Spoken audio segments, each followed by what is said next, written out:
Welcome back to the Openly Occultic Book Club. We've been reading the definitive book of human design by Lynda Bunnell, authorized by Ra Uru Hu, the founder of the human design system. In our last episode, we finished up with section 3, where we were covering the authority. When they say with the human design system, what's best is to practice your strategy and authority. We read about the authority part, and now we're going to jump back into the book where we're picking up on section 4, describing the 4 types and their strategies. Thank you for joining us. Please like, share, and subscribe to let other people know and learn about this definitive book of human design and learn more about the human design system. Okay, thanks for joining me. We'll be right back where we'll pick up where we left off last time. Okay, section 4, the 4 types and strategies, living our design.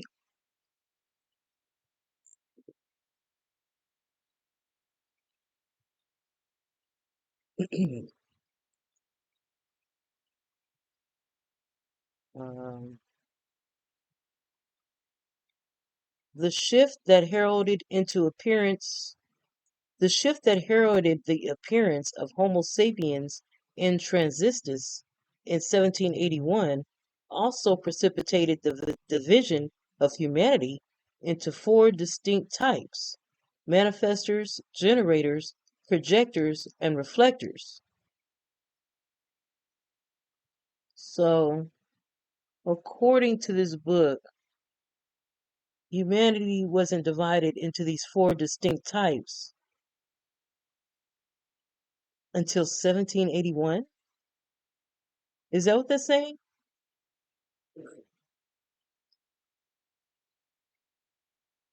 Manifestors, generators, projectors, and reflectors.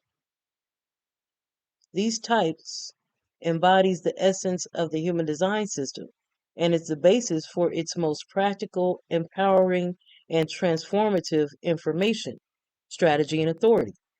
In the human design system, type concerns the body, our genetics, and our aura. It has nothing to do with physiological or personality typing.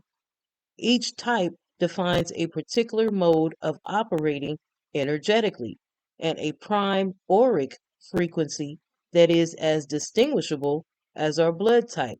So, the human design system with the types these types is mainly talking about our auras. These 4 different types have different auras.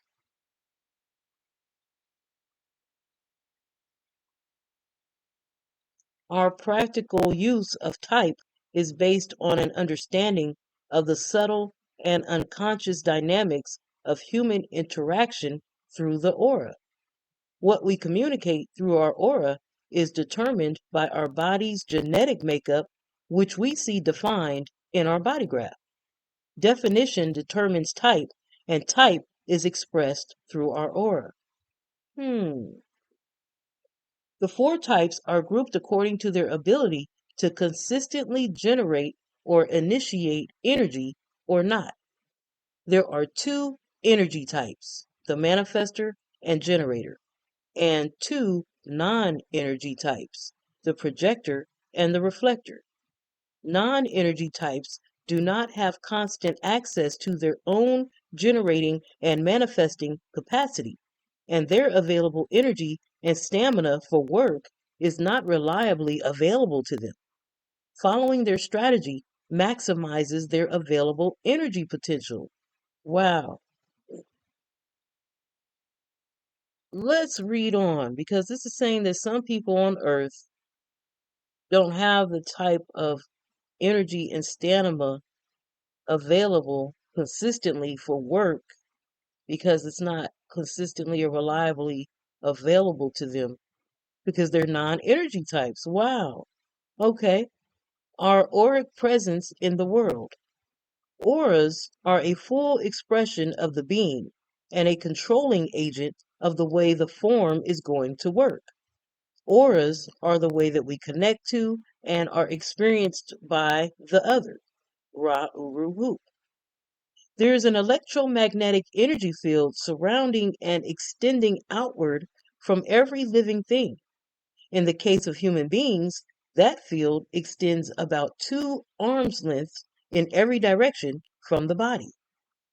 Auric connectivity is a powerful and nonverbal form of communication that cannot be ignored.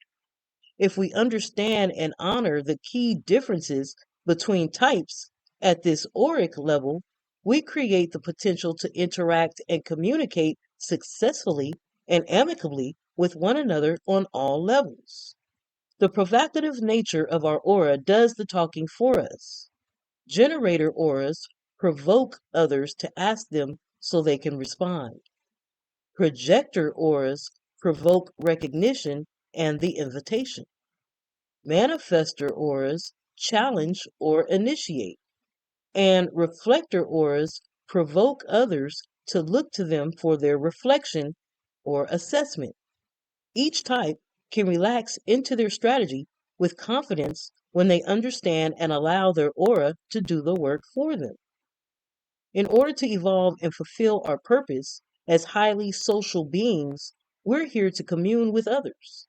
Part of what it means to know and love ourselves, to express our own uniqueness with compassion, is to appreciate and respect the uniqueness of others. Mastering auric communication between types begins with strategy. Let me get some water real quick.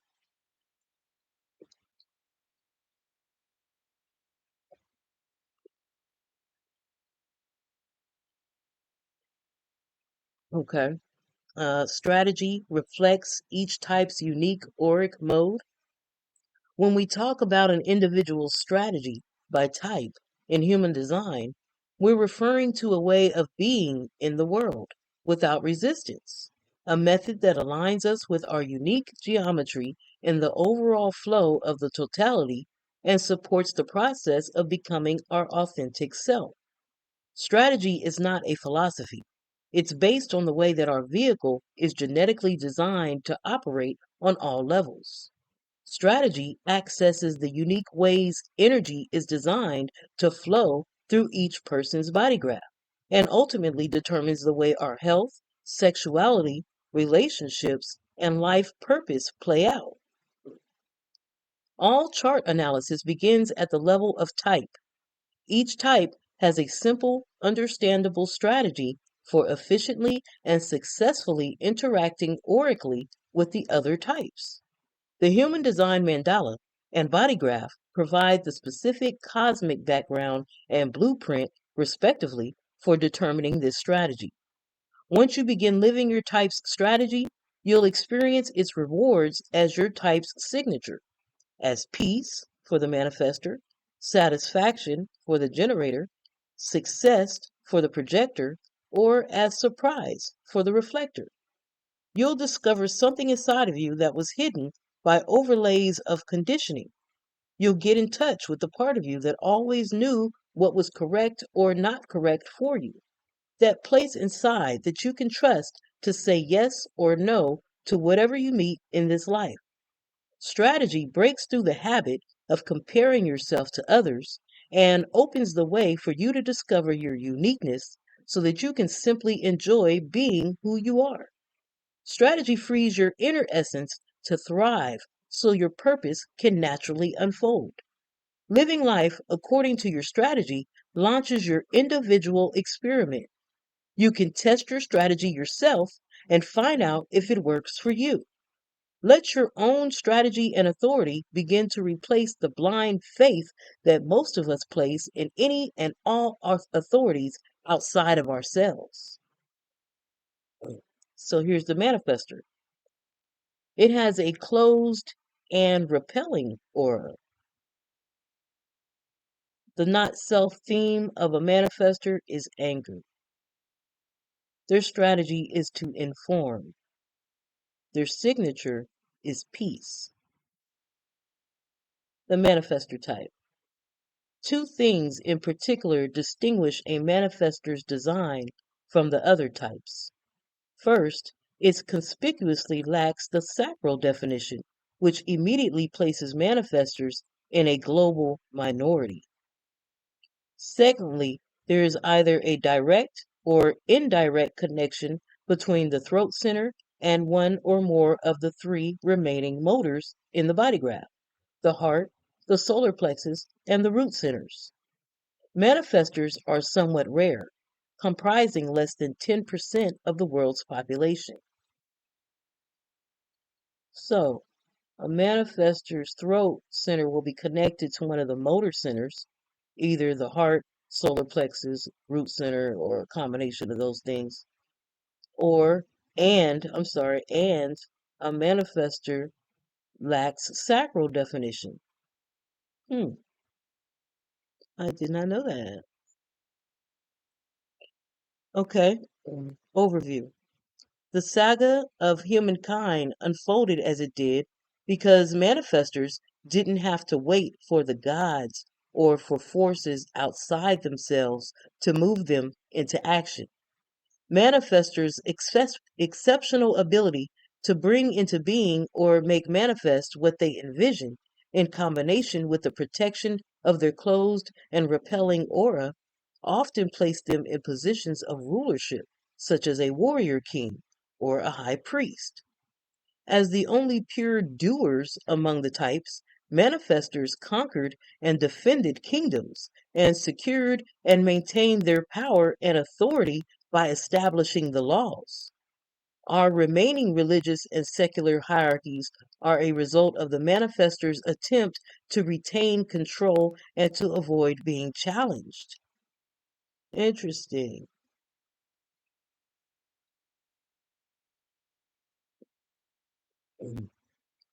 The traditional ruler's role that manifestors held for centuries ended around 1781, however, when humans transitioned from the seven-centered to the nine-centered form. Today's manifestors, still the instruments of the yin-yang principle, primal force, are now living in a yin-yin, receptive, generator-dominated environment. Instead of dreaming empires into being or determining the course of civilizations, they're now looking for a way to integrate their inherent independence and unique essential power to impact into a society that has stripped away their freedom to act. In today's world, the manifestors' incredible gifts are their ability to act independently, to initiate action, and to impact others. When perceived as threatening or unpredictable, however, these same qualities can make the other three types uncomfortable and often lead to overt attempts to control the manifestor. Manifestors are at ease with solitude and find a nourishing peace in manifesting what they want for themselves. This is their natural way, and they don't require outside assistance. They can't understand why others would even care about what they do, much less want to resist or control them, but try to control they do, from parents on up. An early and unpleasant history of conditioning experiences, mixed with resistance, pushes the manifestor towards its not self theme of anger.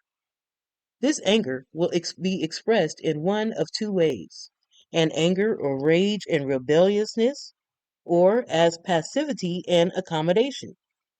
Both expressions repress the power of manifestors and keep them from realizing their worth, which is why strategy is so important. By informing and thus relaxing the resistance met from others, manifestors find what they seek most in life: the peace to do what they want when they want to do it. Hmm.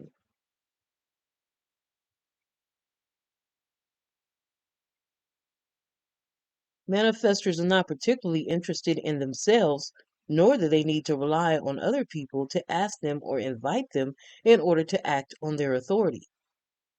They're not self contained, independent agents. They tend to see others as rather alien, behind the times, and stuck or unable to move themselves out of predicaments. With their ability to glimpse the future, manifestors often feel as if they're waiting for everyone else to catch up. The questions that manifestors ask are: will I be answered? Will someone be enlivened by my impact or respond to my initiating question?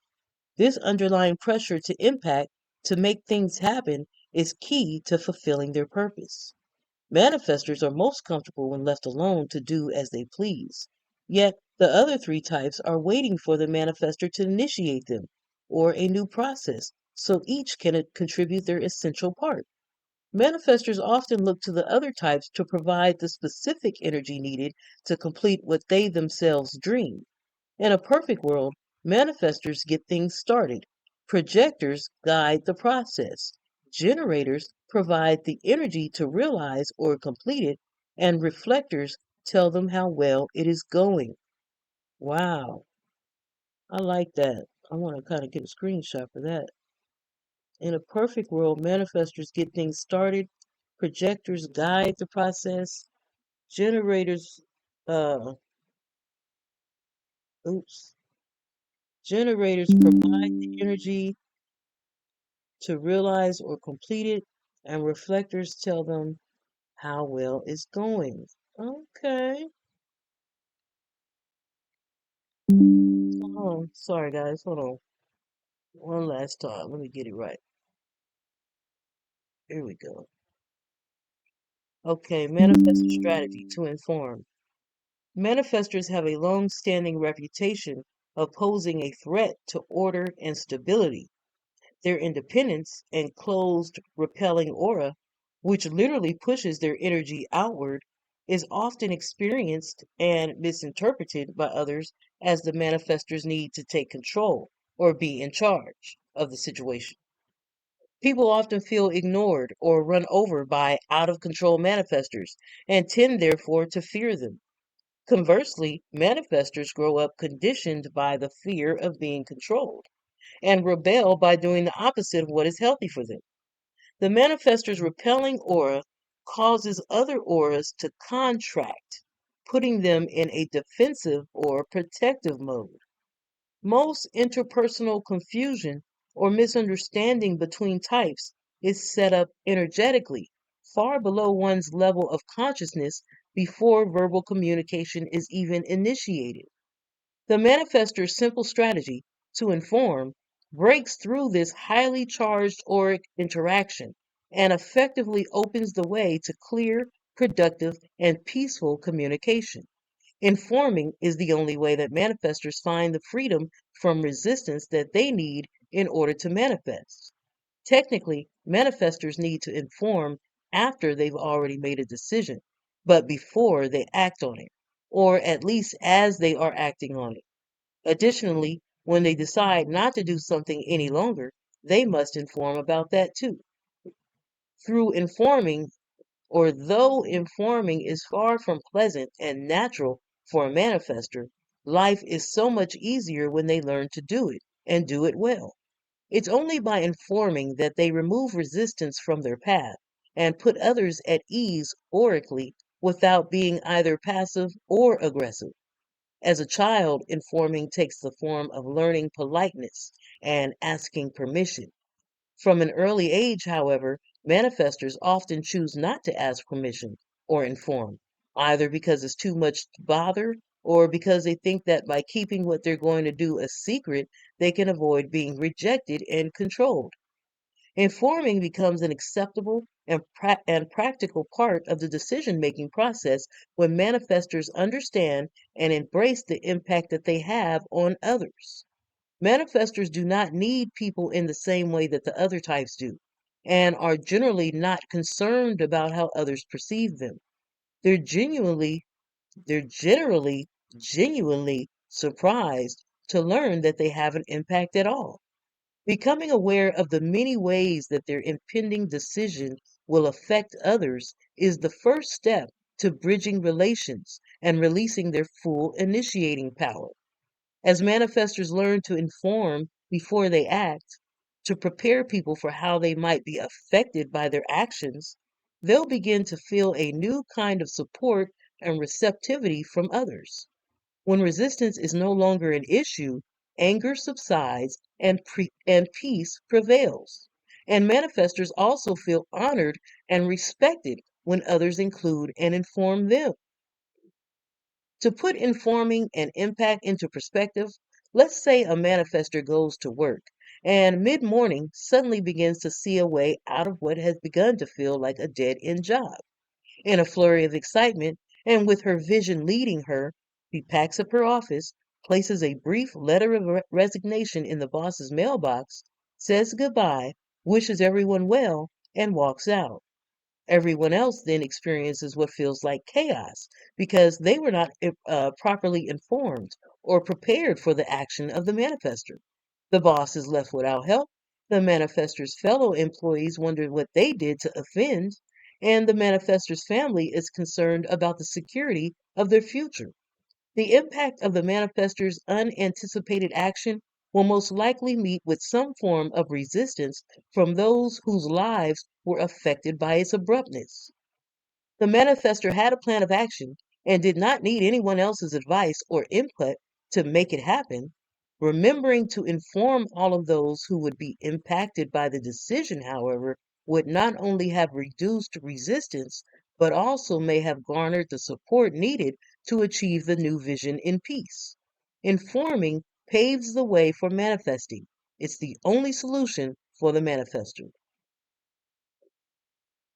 This strategy seems both logical and simple, and yet most manifestors think of themselves as alone in the world, and informing is the last thing that naturally comes to mind.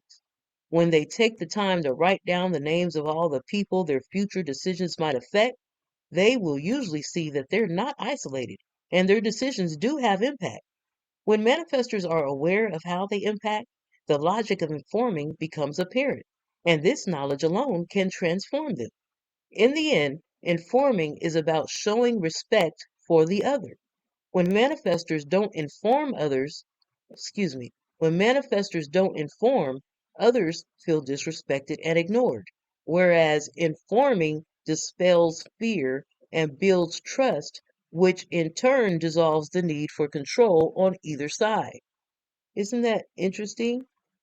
Wow. Do we have any manifestors here? You willing to let us know? You willing to experiment with this?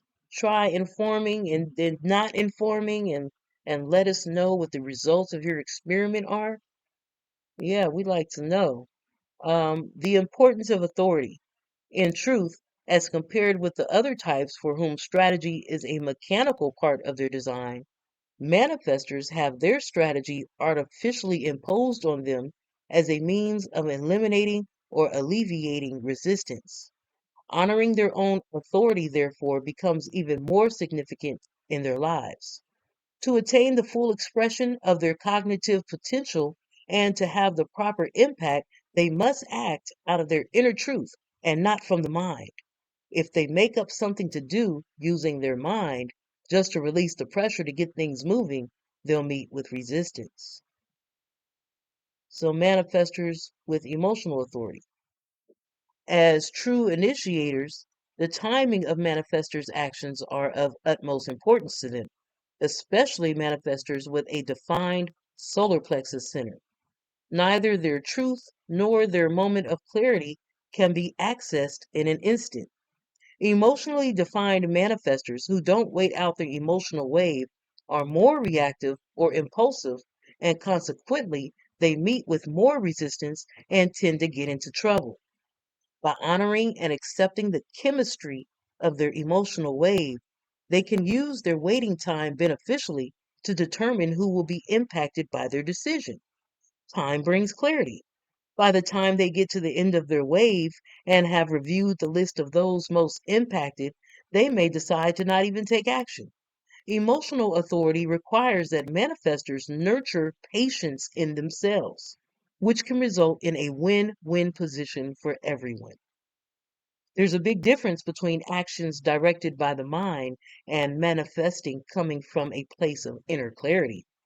If manifestors feel an exaggerated urgency to act or implement their idea, that impulse is usually not coming from their authority, but rather from the amplified conditioning of an open center expressing through the mind. Sometimes waiting can feel like an excruciating punishment to emotionally defined manifestors, but it keeps them from acting too quickly. and suffering unwelcome and avoidable consequences. If manifestors wait through the movement of their wave, they'll notice one of two things. Either the feeling of wanting to act has subsided, meaning it was not meant to be, or they'll still feel that they want to make that decision or take that action, and they will when the time feels right. There's no longer a sense of urgency or pressure connected to the decision. Everything can happen naturally when they observe their wave and inform as they prepare to act. This is the only way emotionally manifestors can reach their goal of living as themselves in peace. Manifestors with splenic authority. Unlike the emotionally defined manifestors need, unlike the emotionally defined manifestors need to be patient and wait for clarity, the action and initiating of the manifestor with splenic authority flows out instinctively and naturally in the moment. Such spontaneity, although freeing, creates the dilemma of having to inform when one has only an inkling of the impact that the immediate decision or action might have. It takes a firm intention on the part of the manifestor to live closely attuned to splenic authority and still effectively inform. For example, if a manifestor takes that first step into a restaurant with friends and his body stops him, he has no choice but to pay attention to it. Though it's obviously not healthy for him to enter, his splenic alert did not come with an explanation. All he can do is honestly inform his companions of what action is correct for him right now and be aware of how his sudden decision impacts everyone's plans. Manifestors in relationships. Despite the fact that they're perfectly capable of great love and devotion for their families, it's not easy for an independent loner like a manifestor to be in a relationship. Their closed auras do not naturally embrace or take in others. Neither are they penetrable, which means others cannot easily get to know a manifestor well. This is particularly difficult for a mother or lover because it can create confusing barriers to intimacy. Understanding how strategy opens the way to clearer auric interaction between types allows for genuine compassion and helps to ameliorate any pain associated with misunderstanding the differences. I think I said that word right. I've never seen that word before. Ameliorate? Ameliorate. Hmm. Additionally, whether male or female, manifestors have to do the initiating to be correct. For example, if a manifestor likes somebody, it's proper for them to make the first move instead of hoping they'll be noticed and approached. They need to take the initiative to pursue the person and let them know what they feel and what they want or envision. It's a risky business and makes them acutely vulnerable to rejection. Being a manifestor, though, is about breaking free from the safe routines of tradition. The fears this freedom raises in the manifestor must be faced and overcome in order to move forward. Just because they're loners doesn't mean manifestors don't truly desire or can't have warmth and companionship and long term associations. A peaceful relationship for the manifestor is based on practicing politeness and informing. They can't walk out of the house without telling their partner that where they're going, as this will only create resistance upon their return. Where have you been? The partner will ask. What'd you do? Why didn't you tell me? To avoid the interrogation, all the manifestor needs to do is inform. I'm going to the store and I'll be right back. The partner of a manifestor often perceives the manifestor's independence as a silent but effective do not disturb sign, which isn't true. Manifestors feel respected when others also keep them informed. Reciprocal informing dissolves much of the resistance, eliminates the anger, and enhances mutual respect between partners in a relationship. You can't tell manifestors what to do, or ask them like you would a generator, or invite them like a projector. If you inform them, however, we're out of coffee, their authority will guide them to act on it, if it's appropriate and correct for them to do so. Hmm, my nephew's a manifestor.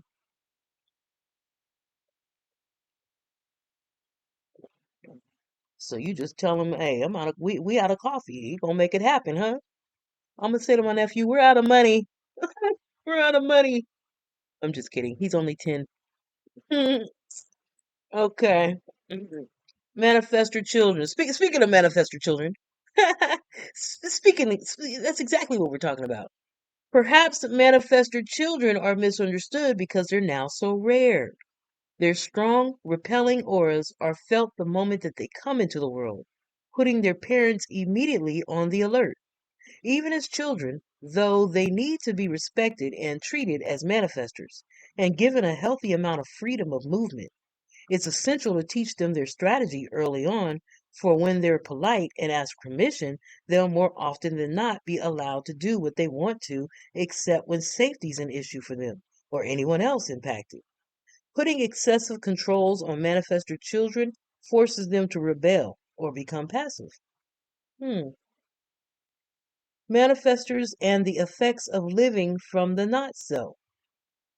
Manifestors living and making mental decisions or decisions from their not self meet a lot of resistance and may see themselves as victims of control and punishment.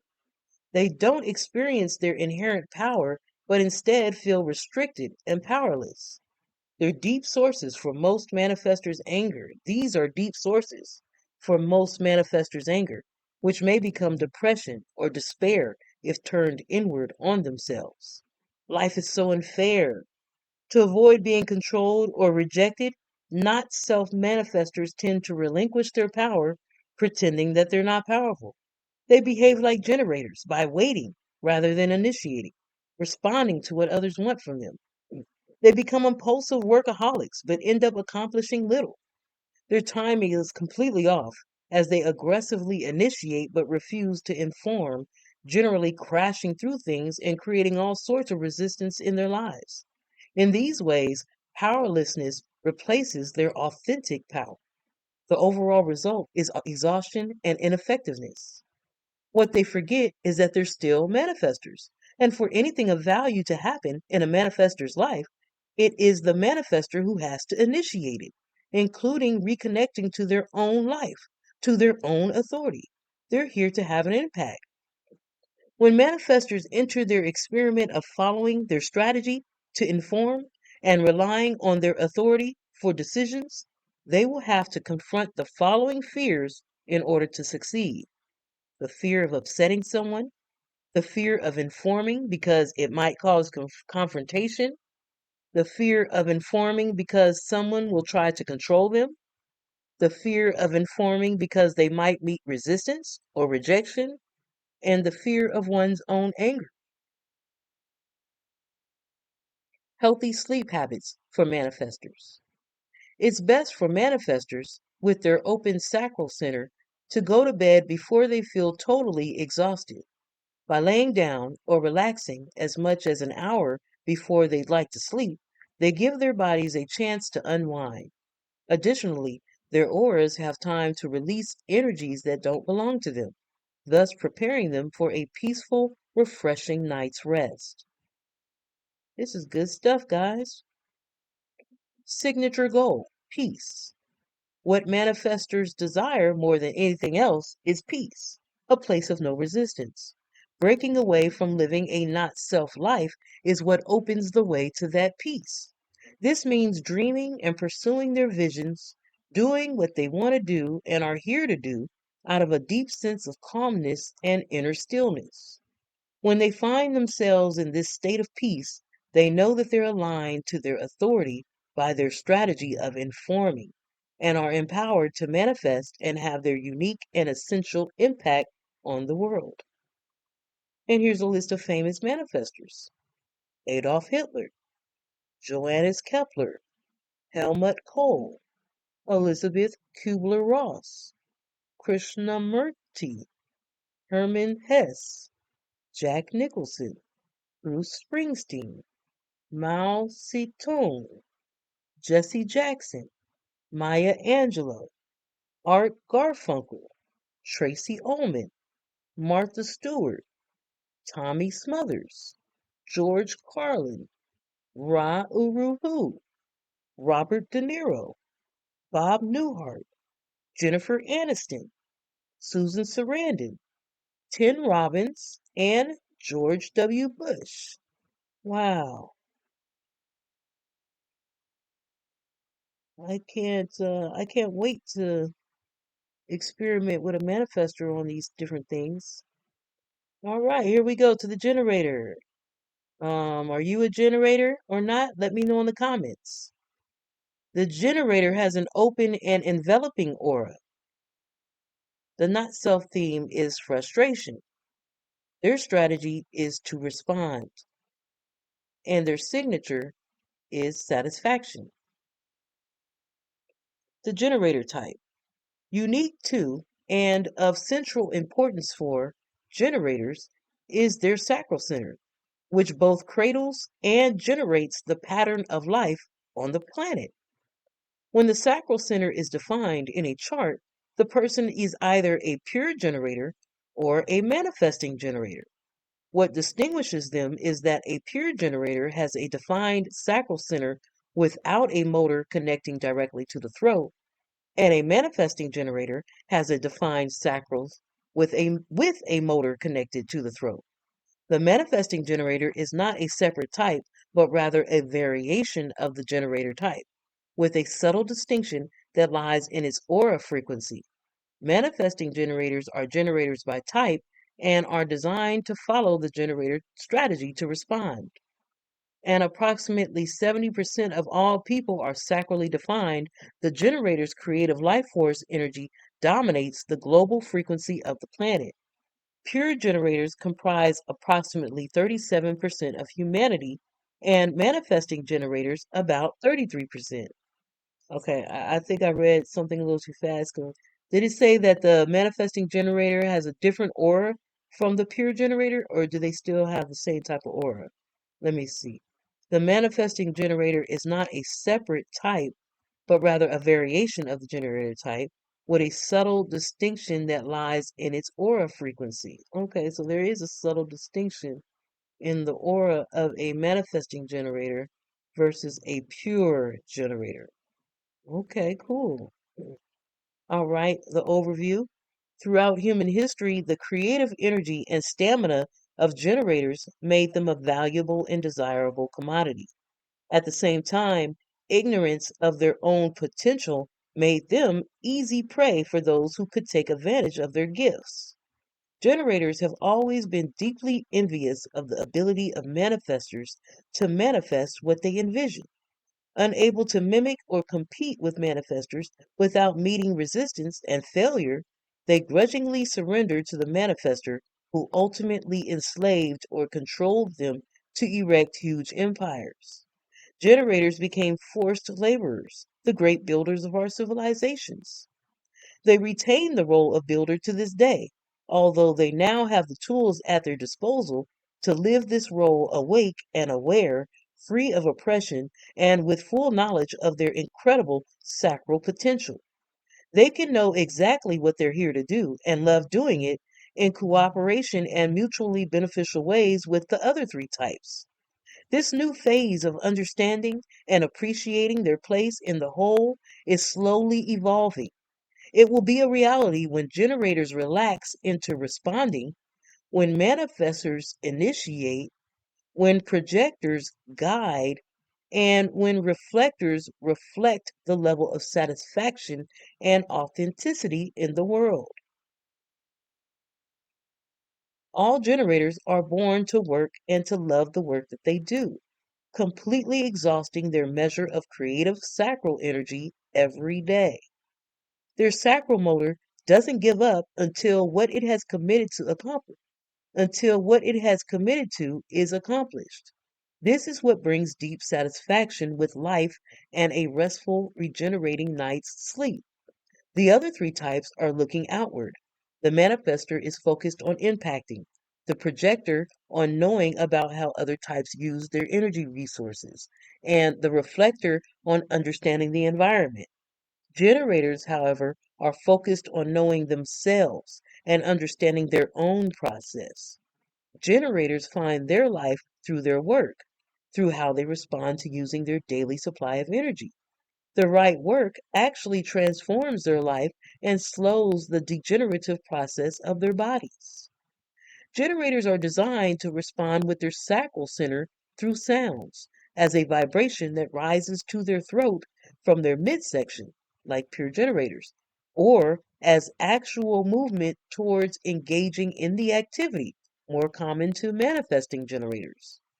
Responses are based on the availability of their sacral energy to do what they've been asked.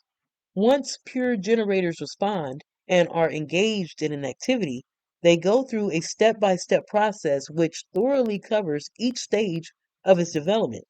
They have no motor connected to the throat center and will hit plateaus of energy along the way. At each of these stuck points, they need to be initiated again by new input or insight or further instructions so that they can respond. In order to avoid the temptation to quit when they reach these moments of transition, their sacral must be committed to the process from the beginning. The gift of pure generators is to demonstrate their ability to perfect or master a task or project or skill. Hmm. In contrast, manifesting generators have a motor connected to the throat, which enables them to move quickly from response to manifestation. This allows them to see which steps are essential and which steps can be skipped, resulting in the gift of efficiency. This same efficiency creates a dilemma for them, however, which is a tendency to be so impatient and move through a task so fast that they miss steps. They often have to go back and complete those steps, which creates frustration. This frustration can be avoided and efficiency increased by slowing down enough to pay more attention to their responses as the process unfolds. Manifesting generators are more prone to impatience and aggression than pure generators. Because of the motor connection to their throat center, they tend to bypass their sacral sounds. It often takes the manifesting generator more practice and patience to reestablish a connection to and trust in their sacral. Strategy to respond. Like the priestesses of Delphi, you have to ask generators, otherwise, you get nothing. All generators have embracing auras that transmit the creating life forces of their sacral center and establish an energy field of availability around them. In order to access their enormous wealth of energy and power, one must ask for it so the generator's sacral center can respond. Generators must wait until something comes towards them so that their sacral can either fully embrace it or remain closed to it. A sacral carries enough energy to complete the task of or honor the request, while an is a no and warns against committing to it. This kind of clear, objective, honest, moment to moment, mechanical response connects generators directly to their own truth, revealing who they are and what they love and value. Emanating through their aura, the persevering power of their creative life force draws others to them like a magnet, while their sacral response sets clear boundaries. For generators, life is renewed with each response because each decision moves them along their path towards the perfection of their unique potential. Generators often misinterpret or equate waiting to respond with doing nothing. It's impossible for them to do nothing because they are constantly busy generating. If they're doing the work that they love, or if they retreat from a dog's growl, or smile when a bird sings, or hum along with a tune, or enter a conversation when asked, they are living in response. Generators are designed to wait, trusting that life will come to them. They simply respond from the moment they get out of bed in the morning until they fall back into bed at night. A revolution of generators living completely through response could change the frequency of the planet from frustration to satisfaction. This is why the generator's mystical path and contribution to humanity is to wake up their sacral and to live surrendered to its subjective truth. It's helpful for the other three types to understand that once a generator has committed to a task or a direction, they cannot quickly change gears. To a manifestor, the generator feels slow and ponderous, and a projector offering guidance may feel like the generator is not listening. Only by being asked again so they can respond are generators able to disconnect from where they are in the moment and reconnect to something different. When asked so they can respond, there is a clearer, more straightforward, and productive exchange between types. Learning to ask generators good yes or no questions makes all the difference. Half of the battle for generators is accepting the fact that they cannot manifest their ideas for their own life. They need to give up any pictures that their minds have about what their life should look like. Desires and fantasies, usually based on comparisons coming through their open centers, push them into actions intended to force these dreams into reality. Such initiating merely meets with resistance, however, not satisfaction. Frustration is the guidepost that reminds generators to return to their own one of a kind responsive life.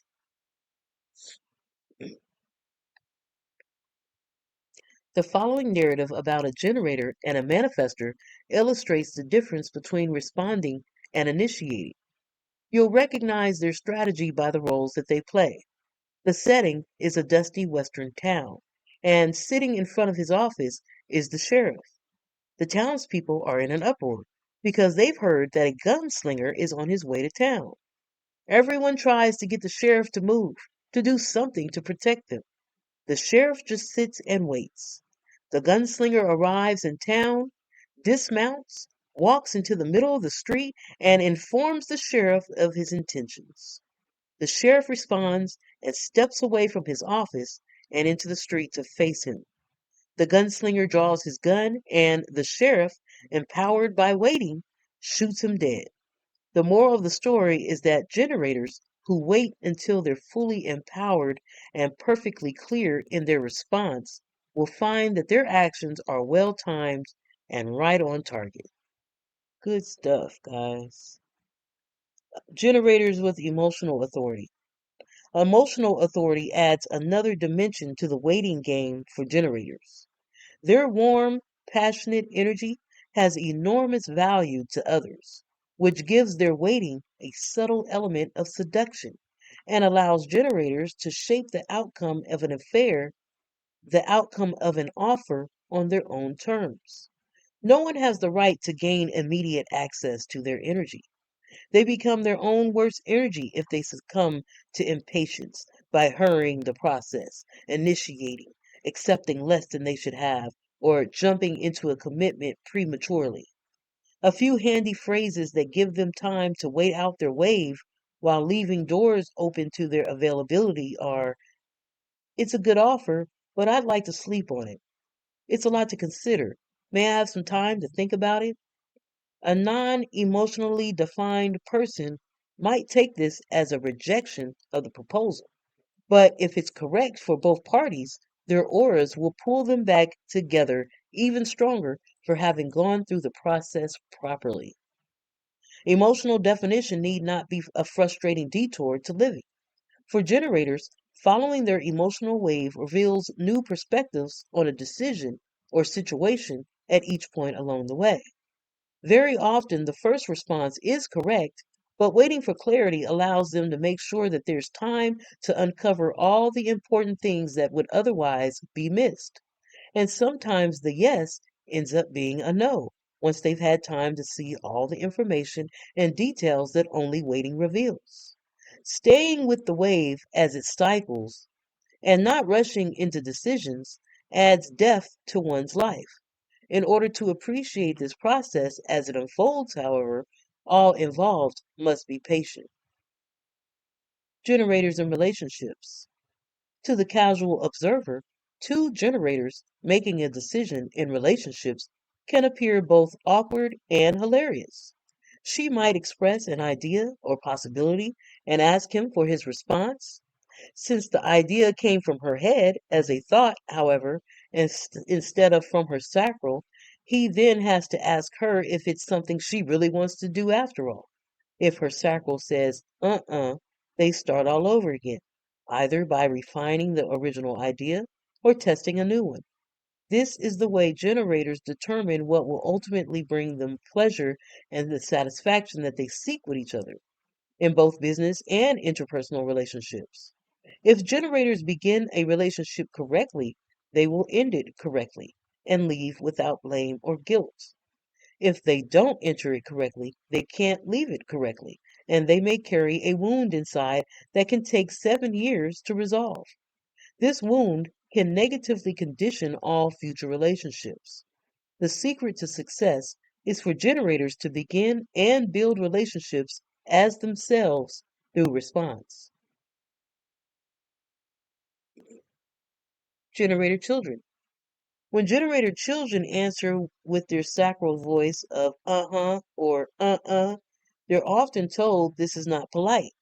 They're forced to stop making sounds and to speak with words and sentences instead. When this happens, the doorway to their sacral truth closes, and they are cut off from developing self esteem and self love. Parents must learn to respect and encourage the sacral sounds of their children.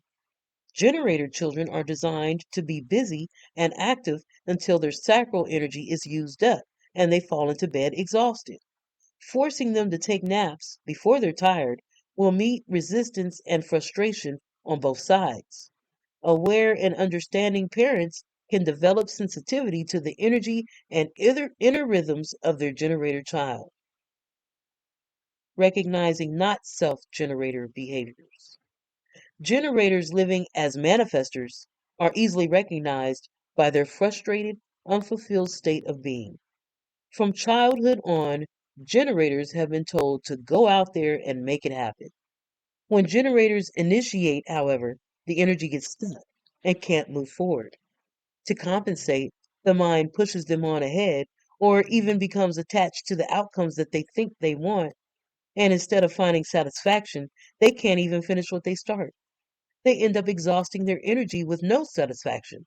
Their work has no meaning, and their relationships don't measure up or bring them pleasure. Life doesn't work for them. This scenario is also why they are great quitters. And yet the last thing that occurs to them is to wait to respond. Many generators have been conditioned since birth to suppress or deny their primal sounds and instead rely on the mind's open center, not self commentaries, to guide them.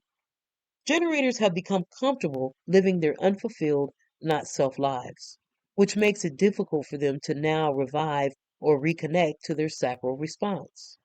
They are fearful of the possibility that they might not be able to hear the response, as well as fearful of the change response might bring. They have no real idea what life lived as their true self might be like. After years of practicing vegetarianism, for instance, they might hear their sacral response, to a steak. Generators need to know that there is a time for everything. If they wait and uh and that they can respond to anything as long as it's coming towards them. For example, their minds can't determine what they want to eat. They need to be asked or to hear what it is on what's on the menu so they can respond. This is especially important for beginners. Asking themselves questions, talking to themselves in the mirror, or responding to questions they've written down is not the same as responding to something coming towards them from the outside. These shortcuts will not bring generators to their inner truth. To be effective, another person is needed to ask the clarifying questions. The underlying question for a generator is, will I be asked? Or, if I wait to be asked, will anything ever happen?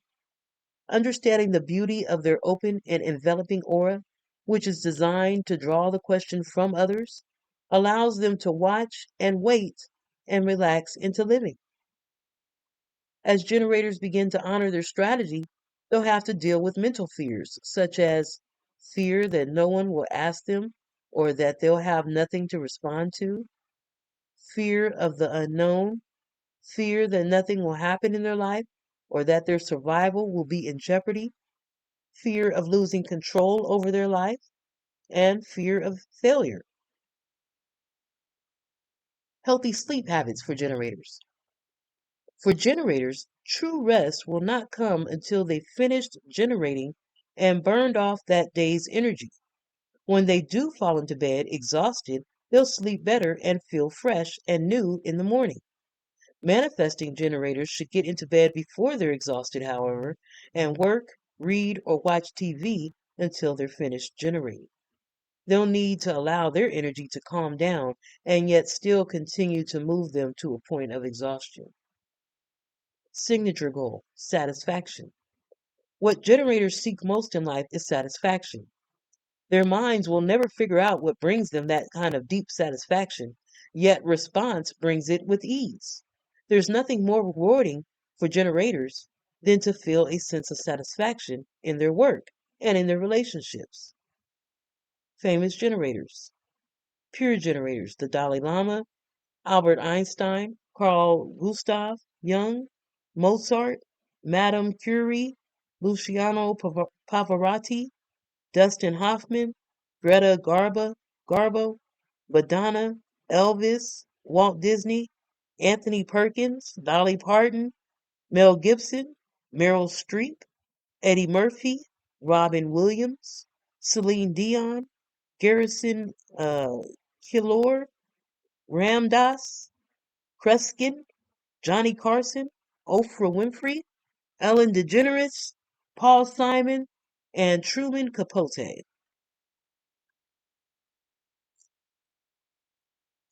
Also, your manifesting generators, Mother Teresa, Vincent van Gogh, Friedrich Nietzsche, Alois Alzheimer, Marie Antoinette, Mata Hari, Kate Winslet, Bruce Lee, Charlie Chaplin, Bill Cosby, Barry Manilow, Donald Trump, Tom Hanks, Elton John, Billy Joel, Liza Minnelli, Angelina Jolie, Nicole Kidman, Arlo Guthrie, Sidney Poitier, Gwyneth Paltrow, Lily Tomlin, and John Denver. Wow. Okay, so Donald Trump is a manifesting generator. What do you guys think of that? And let me know if you think he's going to make all the plans happen that he's setting out to do, because he's a manifesting generator. This is crazy. Wow. The projector, focused and absorbing aura. Their not self theme is bitterness. Their strategy is waiting for the invitation. And the signature is success. The projector type. Two things stand out in a projector's body graph. The first is an undefined sacral center, and the second is that there's no motor connection with the throat center, meaning that projectors have no built-in for generating or manifesting because they possess no consistent, reliable means of manifesting or generating energy. Projectors are classified with reflectors as a non-energy type.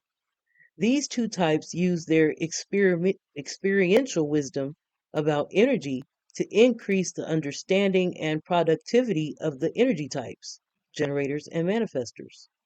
Projectors charts can be configured with as few as 2 and as many as 8 defined centers. They make up approximately 21% of the population, so they have no built-in potential for generating or manifesting, meaning they don't have a consistent, reliable means of manifesting or generating energy. Here's the overview. Projectors represent a new energy archetype on the planet that emerged after 1781. Until the advent of the human design system, projectors had no direct means by which to fully comprehend either their unique auric field or the particular role that they're here to play as one of the 4 types. Up until the last century, manifestors and generators dominated positions of leadership and authority around the world. In the future, however, It's the projector who will begin to move into positions of greater power, taking leadership itself in a new direction. This will happen when the energy types recognize and empower the projector's natural potential by inviting the projector to guide them.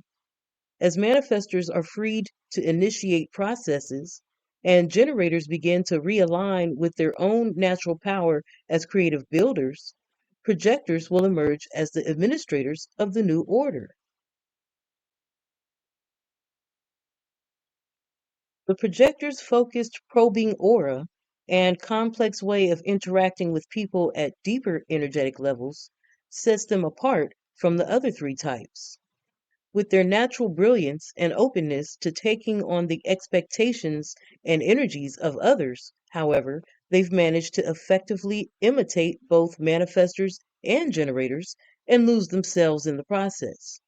How projectors reclaim their self, along with their significant and rightful place in the whole, begins with a comprehensive look at the complex nature of their unique configuration. Projectors have a general openness to life, combined with an aura that penetrates the energy of others so they can absorb it and energetically taste it.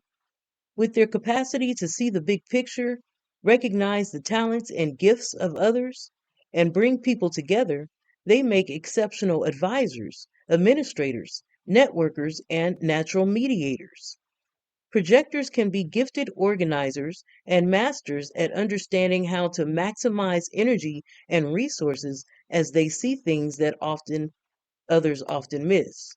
Just because projectors can see how a person's energy is best utilized, however, doesn't mean they can tell others what to do. A specific part of their role and purpose here on Earth is to guide others by knowing how to ask the right questions.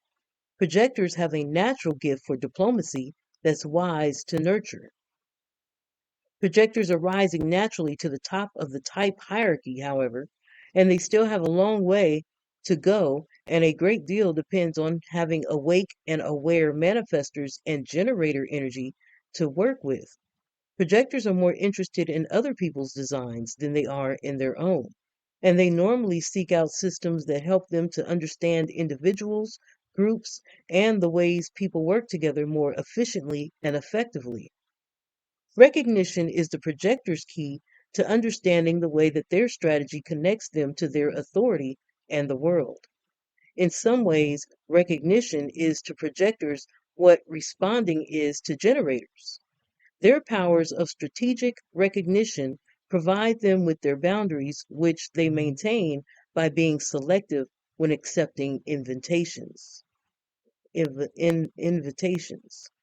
Both the projector's ability to recognize what is available to them from others and the need for their own unique gifts to be properly recognized by others are part of the specific way that their auras are designed to connect. The projector aura is an I am open to an invitation field that draws people in and out of their lives by provoking invitations from them. Recognition, accompanied by a formal invitation, is the way the other types honor and empower projectors. As with generators, waiting is a quality of the projector's strategy. However, the clarity of their answer is not as immediately accessible as a sacral response. To further analyze these subtle differences, we've divided projectors into three basic categories based on the chart configurations illustrated on the following page. So here's the three categories of projectors. Mental projectors. Mental projectors are defined by any combination of defined head, ajna, and throat centers, but have no definition below the throat center. They have an open design and a deep reliance on their mind. They tap into their environment and read its transient energies through all of their undefined centers. Excuse me. Mental projectors are the archetype of outer authority, which is to say, one who provides valued information and guidance for others. And it's difficult for them to accept the fact that their strong and agile minds cannot be their personal authority. For mental projectors, To reach clarity in decision making, it's helpful to bounce things off others so that they can hear it themselves. Their surroundings can have a definite influence on their decision making process, so it's also important that they get a sense of how the environment is affecting them. With so much of their design open and vulnerable to conditioning, understanding how others impact them can prove an invaluable tool. Through studying other people's designs, projectors begin to understand the similarities and differences in their own process. As they become awake and aware, their own strategy begins to work for them. Then you have energy projectors. Energy projectors have one or more motors, except the sacral center, defined in their design. They need to pay close attention to the guidance of their authority, being extra vigilant for invitations from people who want access to their energy just to fill a vacant position or get a job done. Even though these projectors are under pressure to discharge built up energy from the defined motors, it's essential that they expend it either by doing something they enjoy or by doing what they have been recognized for and properly invited to do. This energy creates two temptations for projectors. The first is initiating an action just to release the pressure. The second is unwittingly committing to an activity whereby they become a laborer rather than the one who can see how to direct a process towards greater efficiency and success. And then you have the classic projectors. Classic projectors have definition below the throat center that does not include a motor. Without motor definition in their design, they can test or taste the fuel from the motors of others and discern which people are correct for them and which are not. This gives them the potential to be more objective and more selective about the invitations that they accept. For example, projectors take in, experience, and magnify the creative life force energy of a defined sacral center. This can be exhilarating, but can also make them prone to any toxic or detrimental frequencies attached to that energy. It's like ingesting a poison, which then smothers or destroys their vitality and compromises their physical or mental health. Since all projector decisions connect them to energies which either empower or enslave them, becoming conscious of the purity of the field emanating from people that they accept into their lives is critical to their overall well being. Wow. Okay. So if you're a projector, let me know which one of these three you fall under. Are you a mental projector, where you have any combination of the head, anja, and throat centers defined, but no defined centers below the throat center? Or are you an energy projector who has one or more motors except the sacral center defined in your design? Now remember, there's four motors. The root center is a motor, the solar plexus center is a motor, the heart center, that's a motor as well. And I believe, is it the throat center is a motor? So an energy projector has one or more motors except the sacral center. Sorry, so the sacral center is a motor. It's just not defined in your design if you're an energy projector. And if you're a classic projector, you have definition below your throat center, but none of them are motors. So let me know in the comments. As far as all projectors, the dilemma is waiting for the invitation. They want to be and must be recognized and invited in order to fulfill their purpose as administrators and guides. Personal success for projectors is dependent on having energetically healthy people around them who acknowledge their projector skills and offer them their energy resources to work with. When not self projectors, eager for recognition of any kind, try to meet the expectations of others and thus are recognized instead for who they are not, they can get confused and attach themselves to anyone, even someone who's detrimental to them.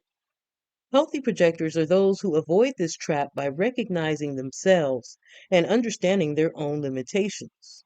When they're no longer dependent on external sources for affirmation of any kind, the true projector gift of recognition is returned to its rightful and properly functioning place in their strategy. The most basic but essential function of recognition for projectors relates to choosing people to be in their inner circle, people who will keep them aligned with their own true path and purpose. Because projectors are designed to penetrate others' centers so deeply, and because they cannot fulfill their purpose without access to the energy and resources of other people, projectors need to know who is right for them, who recognizes or sees them for who they truly are, right? Because they don't have any. This is one of the two non-energy types, so they don't have access to consistent energy. This applies to the ways that they connect to the wider community as well. For example, if you're a skilled classical guitarist, you wouldn't book a concert to entertain a crowd expecting to dance to rock and roll unless your personal gifts include converting the casual listener to classical guitar music and you've been invited to do just that. Without the invitation, you will be wasting your precious projector gifts and leave the place without recognition, embittered by the experience. No amount of money could buy or replace what you would lose. Nothing boosts the mood of projectors like being recognized, or drops them faster into a state of bitterness when they're not. When projectors try to get others to see them, they're perceived as needy and demanding. Other types feel this need for recognition and resist it. By initiating and inviting themselves, projectors are giving their inherent power to the other person, which places them at a huge disadvantage. This often happens in family relationships where they've not been seen as themselves from the beginning. Taking their power back is difficult at first. It involves shifting their focus, standing securely grounded in awareness of their own gifts, and waiting until their own auric message is clearly received. This allows the people around them to recognize and invite their real gifts into the relationship and change the basis for the relationship as a whole. Projector strategy, recognition, to wait for the invitation. Projectors are designed to be seen. They're always being noticed, but one must question what is really getting the attention. Are they being recognized for their true gifts or not? When projectors are truly recognized, they feel it in their core, and there is no doubt. The projector strategy and decision making process is to wait for the recognition and then the invitation. Recognition and invitations come from silence. When projectors grasp that waiting quietly is a quality of readiness, they can watch their strong aura pull people and recognition to them. Once they've been recognized and invited correctly, their gifts and skills are empowered as they are filled up by a transient energy that is theirs to choreograph. The energy they connect with and commit to managing sort of flows through them. It's not theirs, but they get to utilize its potential to benefit others for as long as that invitation lasts. Waiting for the invitation has specific qualities to it that are subtly different from the waiting strategy of generators, who wait for their life to be directed from moment to moment through response. Projectors are waiting for what is best described as a more formal, long term invitation. They're waiting for investors to recognize, request, and empower their special skills in exchange for ample compensation. That invitation offers the projector access to the investors initiating and generating energy resources. This is what the projector lives for, how their genius is empowered, and how they will experience the success that they're here to achieve in their lifetime. The relationship between the generator and projector is both essential and interdependent, as neither has the power to fulfill their purpose without the other. Investor invitations generally, but not exclusively, apply to the four major decisions that one makes in life: the invitation to love, to a career, to bond with others, and to a place to live. Once an invitation is received and accepted, projectors can use all the skills at their disposal within the parameters set by the invitation for as long as the investor remains open and receptive and willing to play their part. This can be for a few weeks, a few months, a few years, or for the rest of their life. When entering into any of these major long term commitments, projectors need to be intentional and deliberate in following their strategy and authority. The next essential step for projectors is being selective. Just because they finally received an invitation doesn't automatically make it right for them. Their authority will guide them to the right energy exchange for them. Each projector's decision making process is unique, and the best way to determine what a correct invitation looks like is to measure the level of resistance that they meet when they act on one. Over time and with increased self-awareness, the projector's proficiency at recognizing correct invitations improves, and the process itself is refined. When projectors are recognized and invited, they suddenly have access to the reliable energy of others, which in turn releases their own projector gifts and outer authority. Patience and careful observation are once again key factors. All invitations come with an expiration date.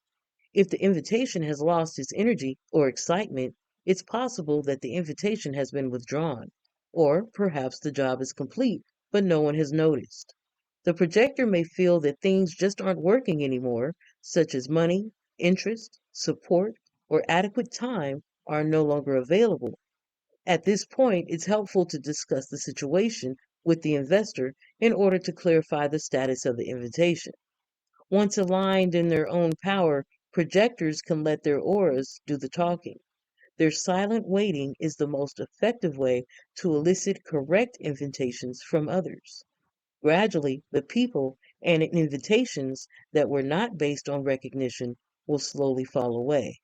If projectors trust in the silent magic of their chemistry, there is no need to do the inviting themselves. Opportunities will come to them.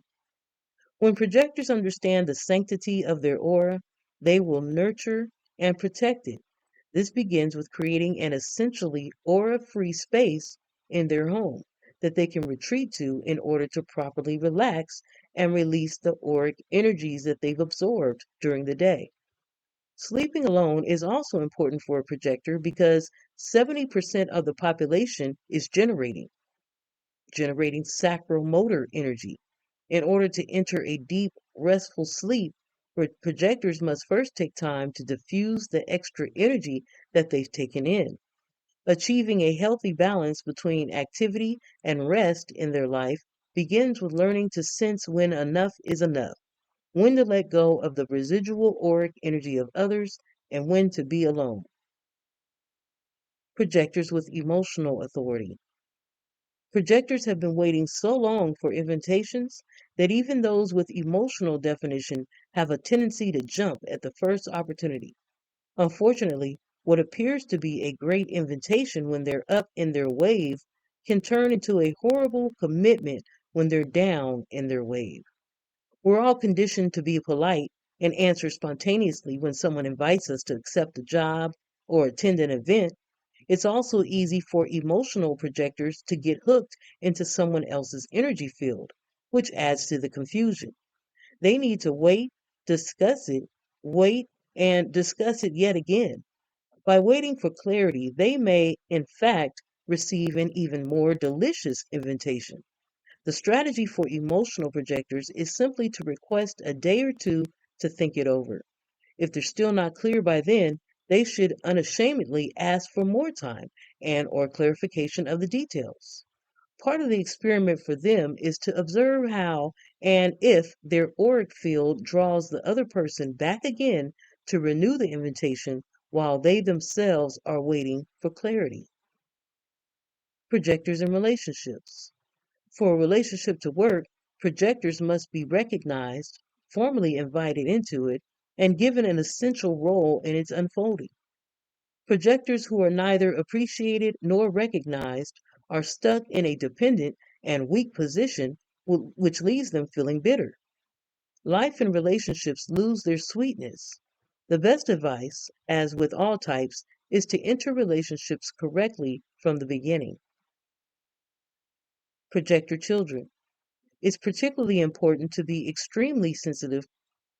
It's particularly important to the extremely sensitive projector child that parents be intentional about their own energy mechanics. Part of parental support includes recognizing the ways that the child manages or interacts with healthy energies early on. Teaching projector children to recognize themselves, to know when they are recognized by others, and to recognize what a correct invitation feels like places them on the track to success. This is all the encouragement that they need to practice their strategy and authority and appreciate their uniqueness as a projector. Parents who invite and recognize their projector children give them a chance to develop, express, and feel the power of being who they truly are. Children who are taught to recognize and wait for the correct receptive audience grow up to be correct as adults, and when invited to do so, can express their gifts with clarity and authenticity in the world. Emotional projector children must also be invited, but without any pressure being placed on them to make a decision in the moment. This gives them a chance to get in touch with their emotional wave. When they're in a community that recognizes them, they'll grow and thrive. If they're put under pressure to accept invitations or make decisions before they have a chance to process and know what is right for them, they can easily end up confused, bitter, and unsuccessful. Projector recognition and the not so. When projectors hear about their type, there's an immediate resonance with the key word invitation. They suddenly realize that they've been the ones doing the inviting. In their restlessness and insecurity, they treated others the way they themselves were meant to be treated, which naturally met with resistance. After a lifetime of feeling unrecognized and uninvited, projectors become deeply pessimistic about people showing a genuine interest in them. When projectors feel starved for energy, they'll compromise and settle for an invitation to the wrong energy exchange. Accurate recognition and a proper invitation is what sets a projector's gifts in motion and increases their value to others. For example, when someone says to an emotionally defined projector, "I love the way you process your decisions through your feelings," they know the person sees them. This gives the projector access to clean energy and potentially a receptive ear for their insightful guidance and advice. Once a proper invitation is completed or withdrawn, the projector's job is complete. Because the energy they were committed to managing is no longer available to them, however, their not self may panic and interfere with their letting go and moving on. Their not self has no confidence in strategy or their projector auric invitation field, which can lead to them holding on to people, not knowing when enough is enough, trying to prove themselves, accepting a wrong invitation to begin with, or being fearful of not being invited again. It is through understanding others that projectors arrive at a clear understanding of themselves. If their agenda for reaching out to people comes with the expectation that they'll get attention or recognition, however, they'll meet with resistance. Like all types, they need to be aware of their underlying agenda and hidden expectations. Projectors have a very strong intellect. They like to study and take in information. Because of this, they tend to have a deeply conditioned mind that tries to control their lives and circumstances through the not self strategies of their open centers. They tend to feel that they'll not get what they really want, so they compromise in their relationships and jobs by settling for what they think they can get. Settling is a huge problem for the projector, especially when there's bills to pay. Healthy sleep habits for projectors. It's best for projectors with their open sacral center to go to bed before they feel totally exhausted. By lying down or relaxing as much as an hour before they'd like to be asleep, they give their bodies a chance to unwind and their auras time to release energies that don't belong to them, thus preparing them for a peaceful, refreshing night's rest. Signature goal: success. Success dispels bitterness and maximizes the projector's sense of well being. Recognizing the uniqueness and potential in others and guiding them by asking the right questions without a personal agenda is the projector gift. The right questions ultimately open the door to Satori, a transforming and awakening someone to their own unique truth. Success also means getting to a place within where being a non energy type is no longer an issue. Waiting for a respectful, formal invitation, accompanied by the appropriate rewards and energy resources, is the projector's strategy for the big decisions in life, thus reducing the likelihood of overexertion or mental and physical breakdown. By moving from success to success, the projector learns how to use their limited energy wisely. That's amazing. Personally, every projector that I've met so far since knowing about human design, and I guess kind of going forward, because I don't know as many people's birthdays, in the past. I don't know what, all that information.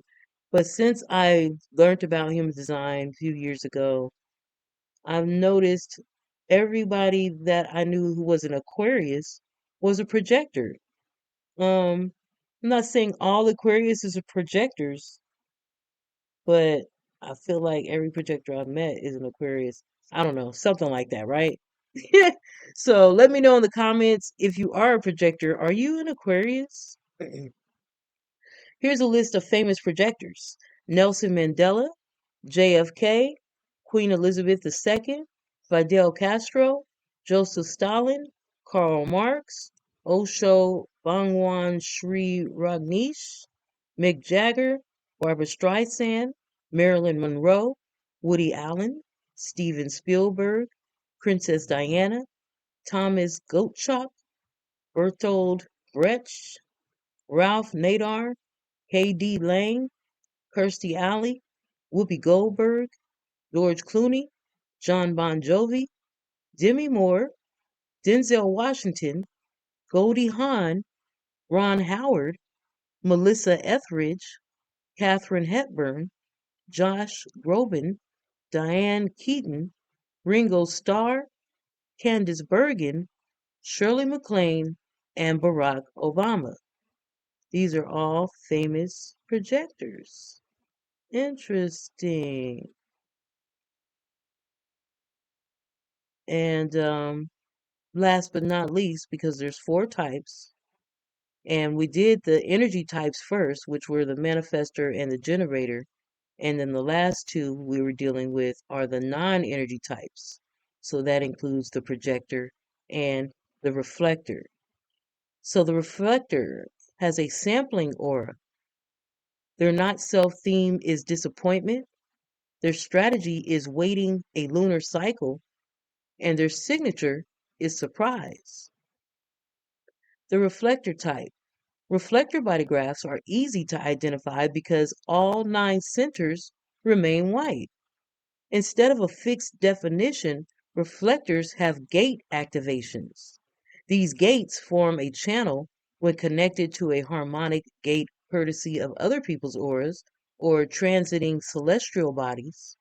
The unusual way that reflectors process and experience energy quite differently from that of the other types means that reflectors live by a different set of rules. They are truly extraordinary in many ways and make up approximately 1% of the population. Wow. Very rare type, living a very rare life. Let me know in the comments if you are a reflector. Here's the overview. Reflectors stand alone, totally unique in their perspective, quietly unobtrusive in their auric presence, and extraordinary in their role. They're born with a special attunement to the cosmic environment, and to the impact of the neutrino field on human beings. Like a canary in a coal mine, they sample, reflect, and judge the quality of the environment on any given day. Reflectors can be so attuned to the transit program that they can also measure others' attunement to it. They sense who is living authentically or who has been conditioned by the transit field and become a victim of it. The more people allow their lives to be conditioned by the transits, the further away they are from fulfilling their unique potential. Hmm. And so we'll get into these transits more and more later on. But the more you're conditioned or you allow your life to be conditioned by the transits, the further you are from fulfilling your unique potential. Reflectors can tell who's ready to become their own authority.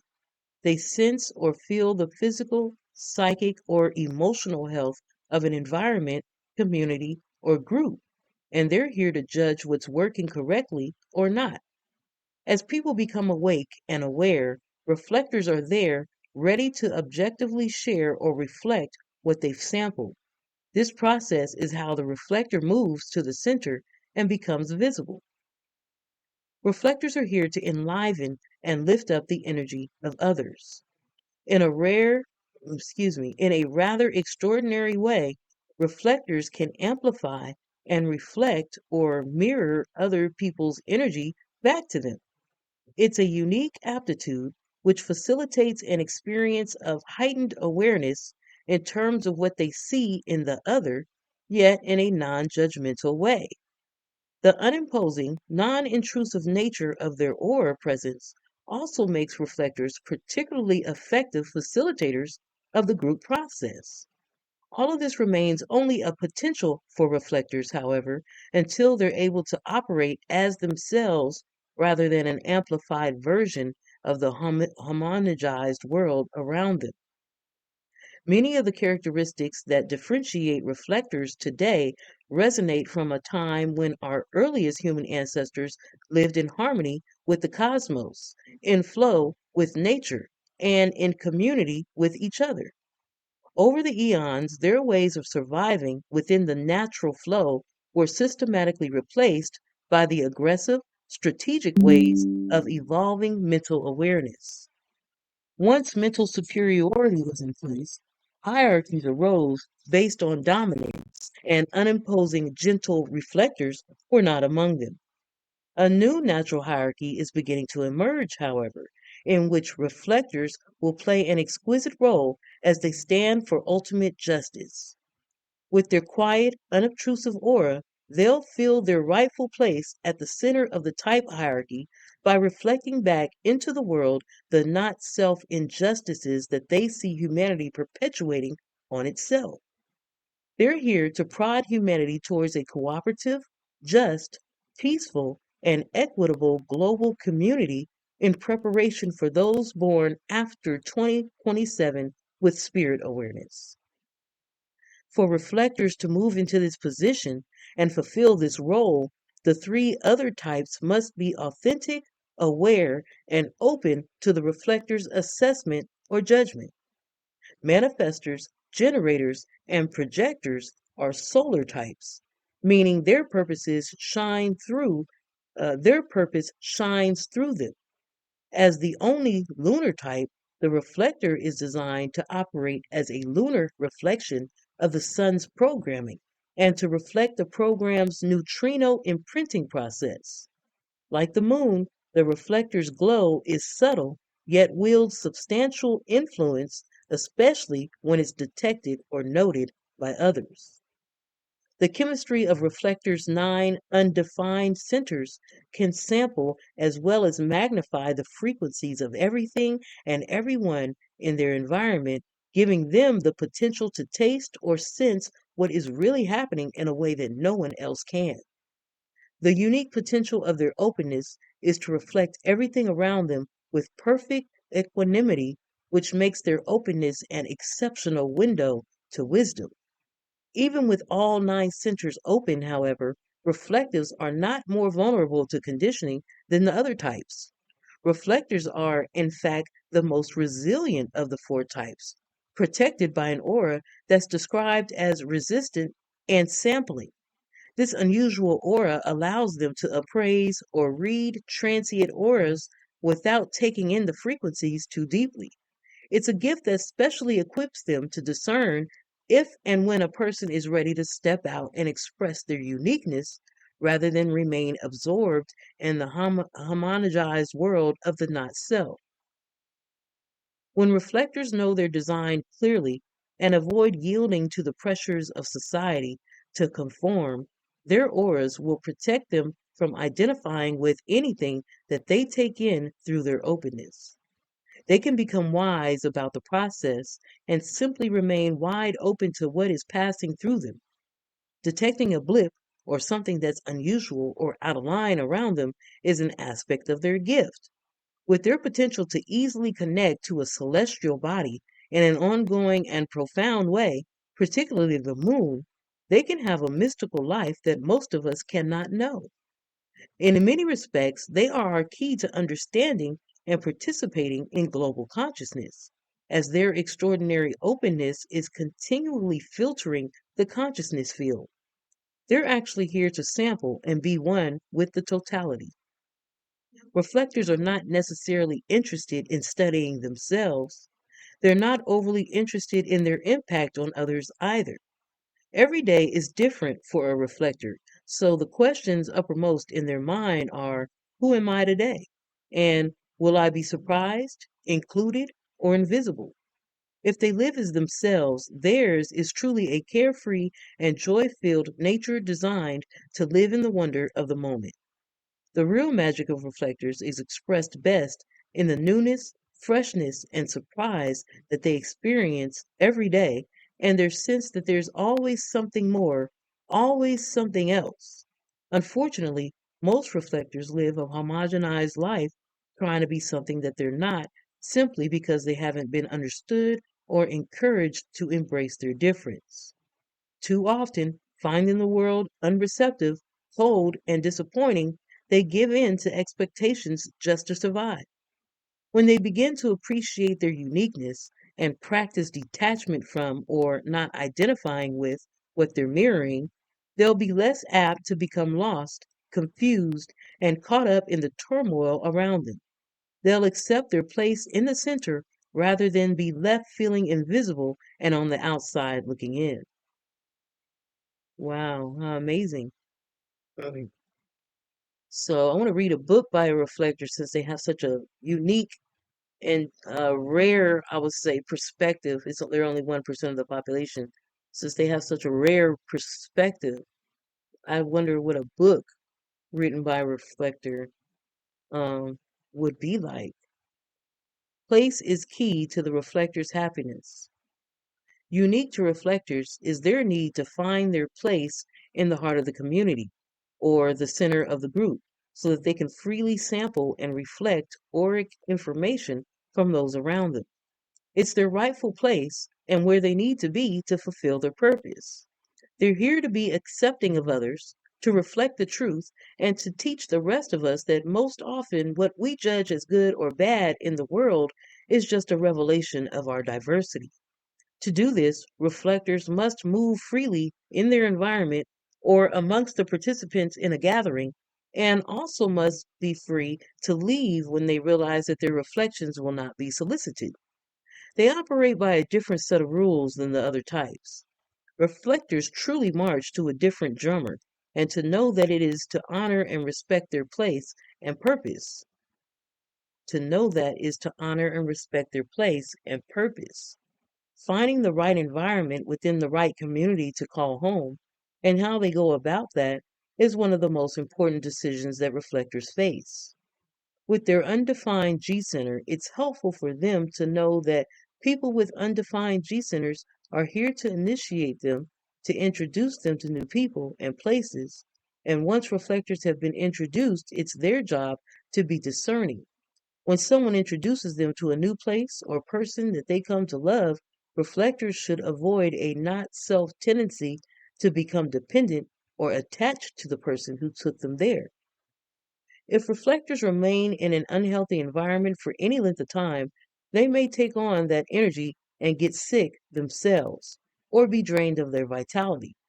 It's essential for reflectors to have a dedicated creative space of their own, a place where they can take time alone to shake off the conditioning that they're exposed to on a daily basis. If they don't, they can easily become dependent on the energies of those around them, which is a good reason to select with care the people that they allow into their inner circle of friends and family. So here's the reflector strategy: waiting through the 28-day lunar cycle. Reflectors have no fixed definition in their chart and no dependable source of personal authority. There's no reliable source of yes or no inside them to guide them in making major decisions in their life. The reflector strategy is to connect to the lunar cycle, the moon's approximately 28-day trip around the mandala, which encompasses all 64 gates in the wheel. This reliable and repeating pattern provides reflectors with a sense of consistency comparable to, but not the same as, having a fixed definition. Reflectors need to be initiated for the big decisions in life. Their lunar cycle, decision making process, begins when an important offer has been made or an invitation extended to them by others. They cannot initiate themselves. As they progress towards clarity through the lunar cycle, their reflector perceptions will change. During this time, they'll want to talk with others, not to seek advice, but to articulate their own thoughts and hear their own potential truth. The quality of their associations and the way that their aura filters the world around them over time refines their decision. They need to be encouraged to take their time and not allow themselves to be pressured or rushed. They'll know suddenly, deep inside, if the offer was right for them or not. If they've completed the lunar cycle, however, and they're still not clear, it's advisable to wait for clarity to arrive, keeping in mind it may take more than one cycle. Although this lunar basis for decision making is unique to reflectors, all types can benefit from understanding the moon's repeating but transitory influence on their lives. Following the way the lunar cycle connects to your own chart is a fascinating process. Examples of mapping a complete lunar cycle and a transit connection chart are included at the end of this section. Reflector relationships. The extreme openness of reflectors can put them at the mercy of their partner's definition, making it easy for an element of narcissism to enter the relationship. Reflectors mirror and magnify their partner's definition back to them, so what the other person may see and may unwittingly fall in love with is their own reflection, not the reflector. People who don't like themselves often fall in love with themselves through somebody else. This process of self discovery is facilitated by the reflector's openness. Without understanding personal authenticity and clear boundaries on the part of both partners, reflectors' deep seated fears of remaining invisible, of not being seen for who they really are, may well be realized. When reflectors are constantly rushed into decisions or are not secure in their decision making process, they run the risk of becoming dependent on those who have a reliable personal authority. They then allow their partners to make decisions for them, to determine their mode of sexual expression, their eating and sleeping habits, their occupation, where to live, and their place in the family. Reflectors can be at the mercy of the people around them. If they allow themselves to be dominated by not self oriented people, they'll amplify that distortion in their energy field and feel deeply disappointed by their own experience of life. There's no moment to moment rules for a reflector to follow, only the authority of waiting out the lunar cycle so they can be clear when making a decision. Such a process is foreign to the other types, and when not understood, it can bring discord into the relationship and suffering to the reflector. Reflectors that allow themselves to be rushed and pressured are likely to have health problems later in life. For the reflector, a relationship is of greatest value when it's fertile and productive. Most reflectors love having children around them as they bring an innocent and consistent connection to the reflector's design. They enjoy relating with and reflecting people who share their awe and wonder for life. It's often difficult for reflectors to cut the apron strings when it comes time to let their children go. Reflector children.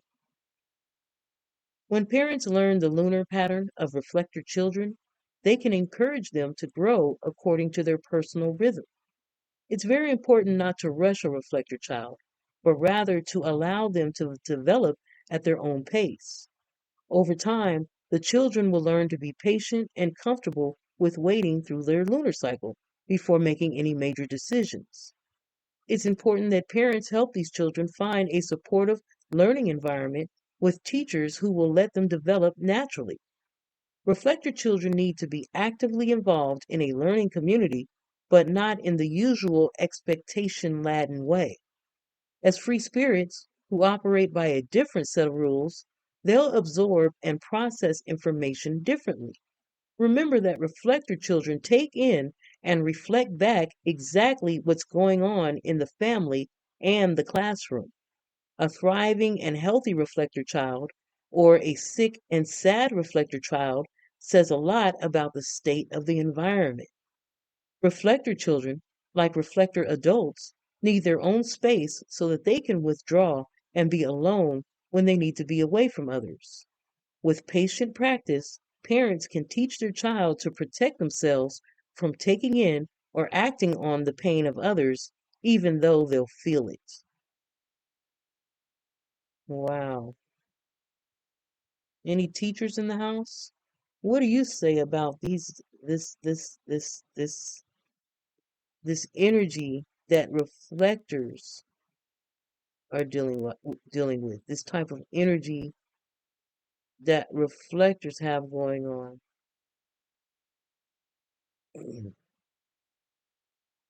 And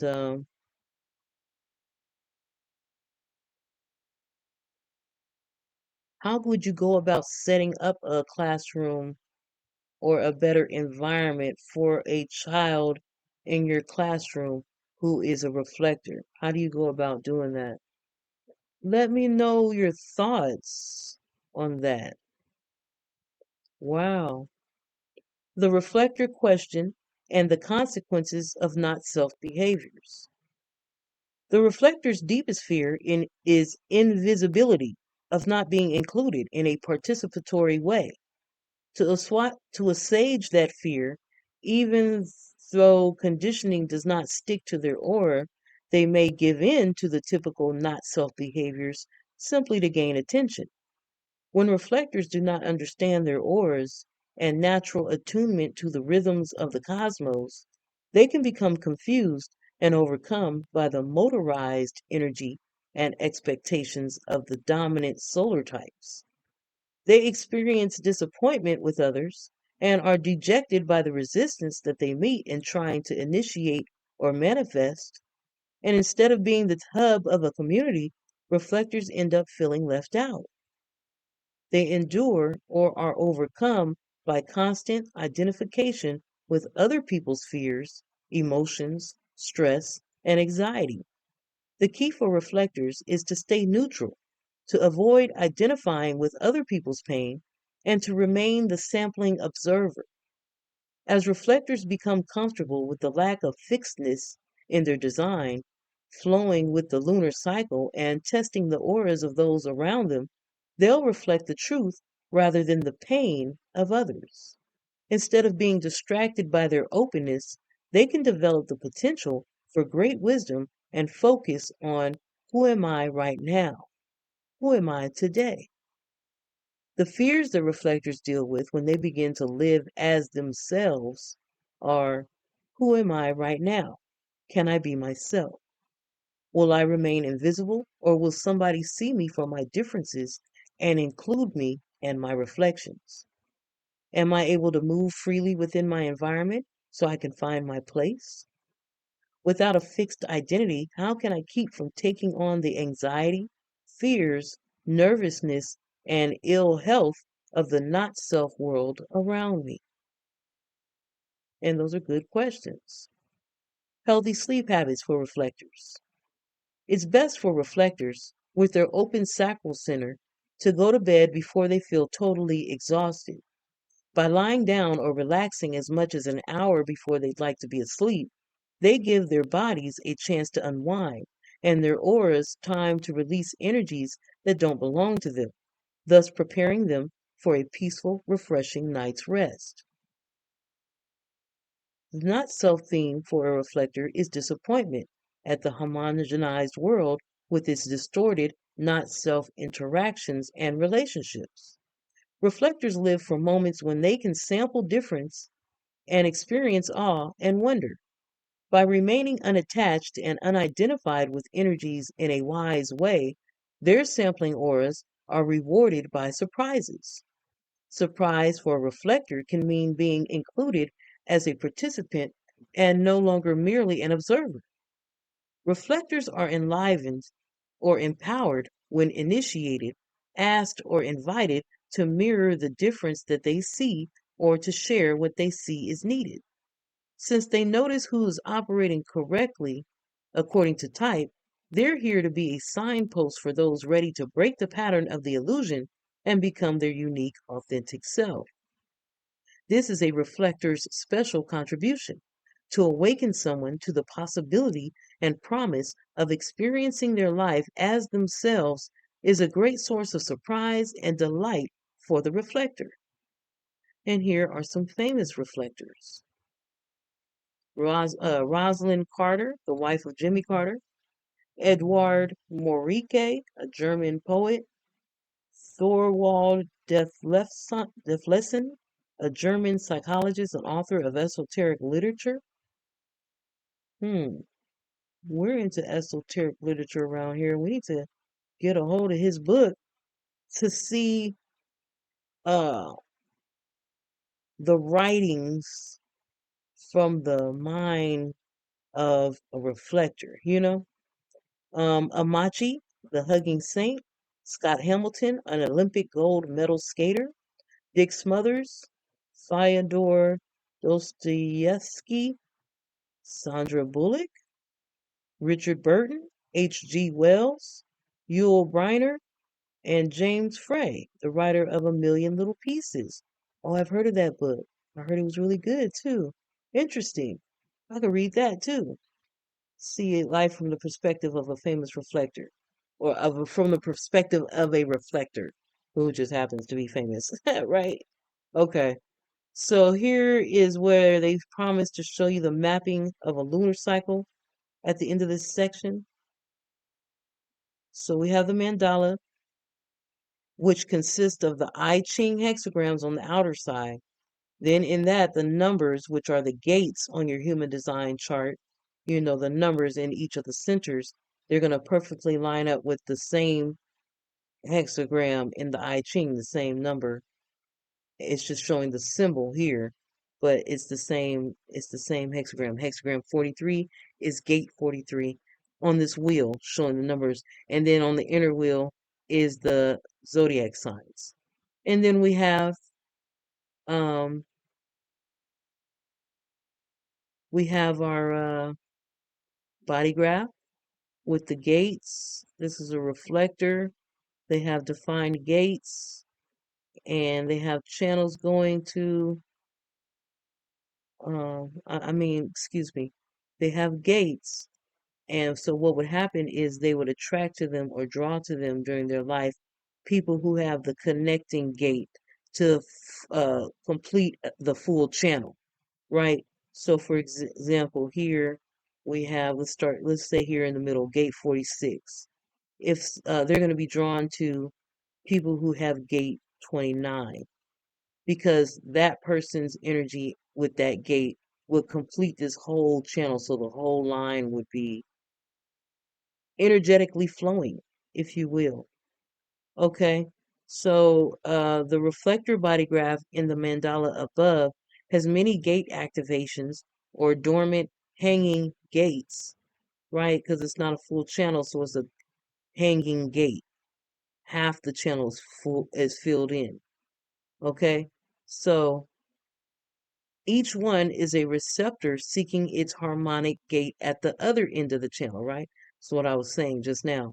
As the moon moves counterclockwise through the 64 gates of the I Ching, approximately every 28 days it goes through this transitioning planets the transiting planets will form harmonic connections to the reflector's hanging gates. So I was talking about when you run across a person you're going to be naturally drawn to magnetically, and they're going to be naturally drawn to you magnetically because they have a hanging gate, and you have another hanging gate, and together it will create a whole defined channel so this energy can flow through. But they're explaining how every 28 days the moon is going through each of these gates, through all 64 gates. So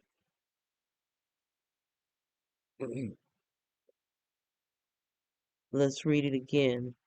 As the moon moves counterclockwise through the 64 gates of the I Ching, approximately every 28 days, transiting planets will form harmonic connections to the reflector's hanging gates, thus creating temporary definitions. Right? It'll create like a full channel because this person has gate 46 right here in the center, but they don't have gate 29. Well, on one day in this month, the moon will pass through gate 29 and therefore activate gate 29, and they'll have a full channel defined that day. So what that means is looking at what gates are defined, and then you'll know how that energy could manifest itself for you, um, and whatnot. So that's where learning what each gate is about comes in to play, right? So, okay, although each definition created may last only half a day, over time it becomes part of a consistent monthly pattern that provides a reliable framework for the reflector's decision-making process. See the graph that follows. This lunar cycle's pattern is the reflector's personal way of reflecting the moon's frequency on Earth and supports and defines the reflector's innate sense of self. A reflector's identity is not revealed on a moment to moment basis, but through the rhythm and flow of the full lunar cycle. Wow. Following a lunar cycle through the gates. As the lunar cycle brings definition to the reflector's chart on the previous page, he'll sample the energy frequencies and definition of a projector, manifestor, and generator in addition to that of a reflector. Each time that the moon moves into a new gate, there's the potential for definition. The moon takes approximately 28 days to go around the Earth. However, it takes about 30 days to go from full moon to the next full moon. Having temporary definition doesn't mean that reflectors become generators, manifestors, or projectors, but they can sample those particular energies. Each reflector's lunar cycle is unique and will be the same every 28 days.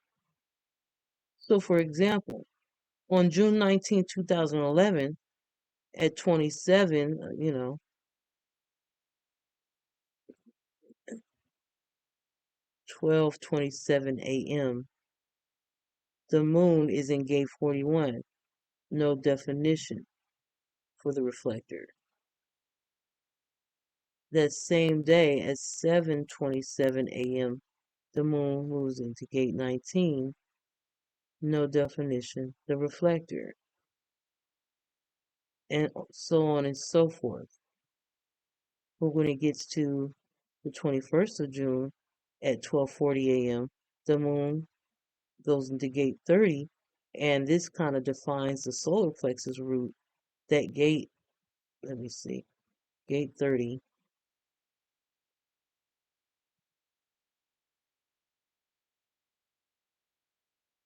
So I'm looking at the numbers around the outside of the Mandela wheel. Here's gate 30 right here, and that would be in the sign of Aquarius.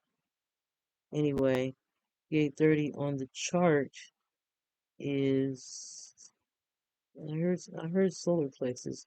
Right, it's over here in the solar plexus. So for that amount of time, the moon is in the solar plexus, defining that gate in the solar plexus, and it says type projector. Hmm.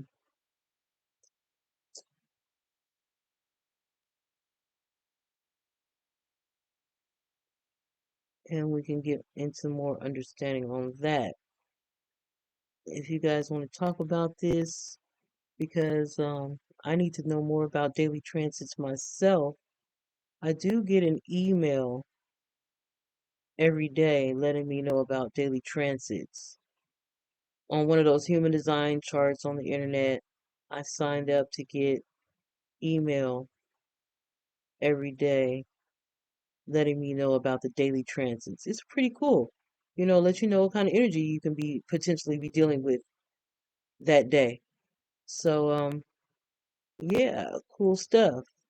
Here's the continuation of that person's chart and where the moon is at and what kind of energy type they'll be dealing with at that time, where be it reflector, generator, projector, or manifestor, sampling the full transit field. In addition to the lunar cycle, reflectors also sample the transit field, experiencing the planetary flavors of the day. The way that the transit field connects to their charts provide an ever-changing source of personal discovery and always carries the potential for surprise. So here on the left side is the reflectors chart, and here on the right side is what the transit has going on. And so when you combine the two, then you see what kind of energy you have that you're dealing with that day. You see, because you've been activated by the neutrinos coming through these transits at that particular day. So again, it'll take your design, your personal design chart, which doesn't change, and then the transit of the day, that chart for that day is created, and then you combine those two together, you'll see what kind of energy and gates you have activated for the day due to this transit. So then you'll be able to see what you got going on. What hanging gates might become connected, full connecting, like this 1057 here. 1057. See up here on their personal chart, they typically have just gate 10. But because of the transit that day, they have access to 10, the whole channel, 1050, gate 57 as well, right? Because gate 57 is here in Saturn on that day. Transit. Here's the gate. Gate 57, it's in Saturn. So it's being activated. Or coming, the neutrinos coming from Saturn. It's been activated. So now they have access to that full channel that day. So that's just to let you know how that goes. On the page to the left are 3 illustrations showing a reflector chart, a transit chart, the impersonal neutrino conditioning field of the program, and a chart connecting the two. The paragraphs below describe how the connection might be interpreted. The beauty of waiting. On this particular day, the reflector is going to be under tremendous pressure to act, the root center, spontaneously, the splenic center, on emotional desires, channel 41 to 30, which have arisen unexpectedly. It's the cross of the unexpected. This hunger from the solar plexus center for new experience, gate 36 in the solar plexus center, has the potential to be spontaneously expressed. The splenic center as crisis, gate 36, potentially sending the reflector into a new, not self-direction of trying to perfect his form, channel 57 to 10. So it's a lot. That was a mouthful. But basically, remember a few episodes back we talked about keynotes And they're like using these keynotes, just knowing what each of these is about, you can form a complete paragraph. You can combine a bunch of sentences together and form a complete paragraph explaining what this person is going through, because this is what we're seeing defined in the with the transit and their chart. This is what we see they're dealing with on this particular day. So again, the beauty of waiting.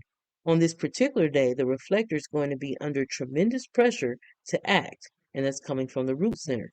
Spontaneously, that's coming from the splenic center on emotional desires, channel 41 through 30, which have arisen unexpectedly, the cross of the unexpected.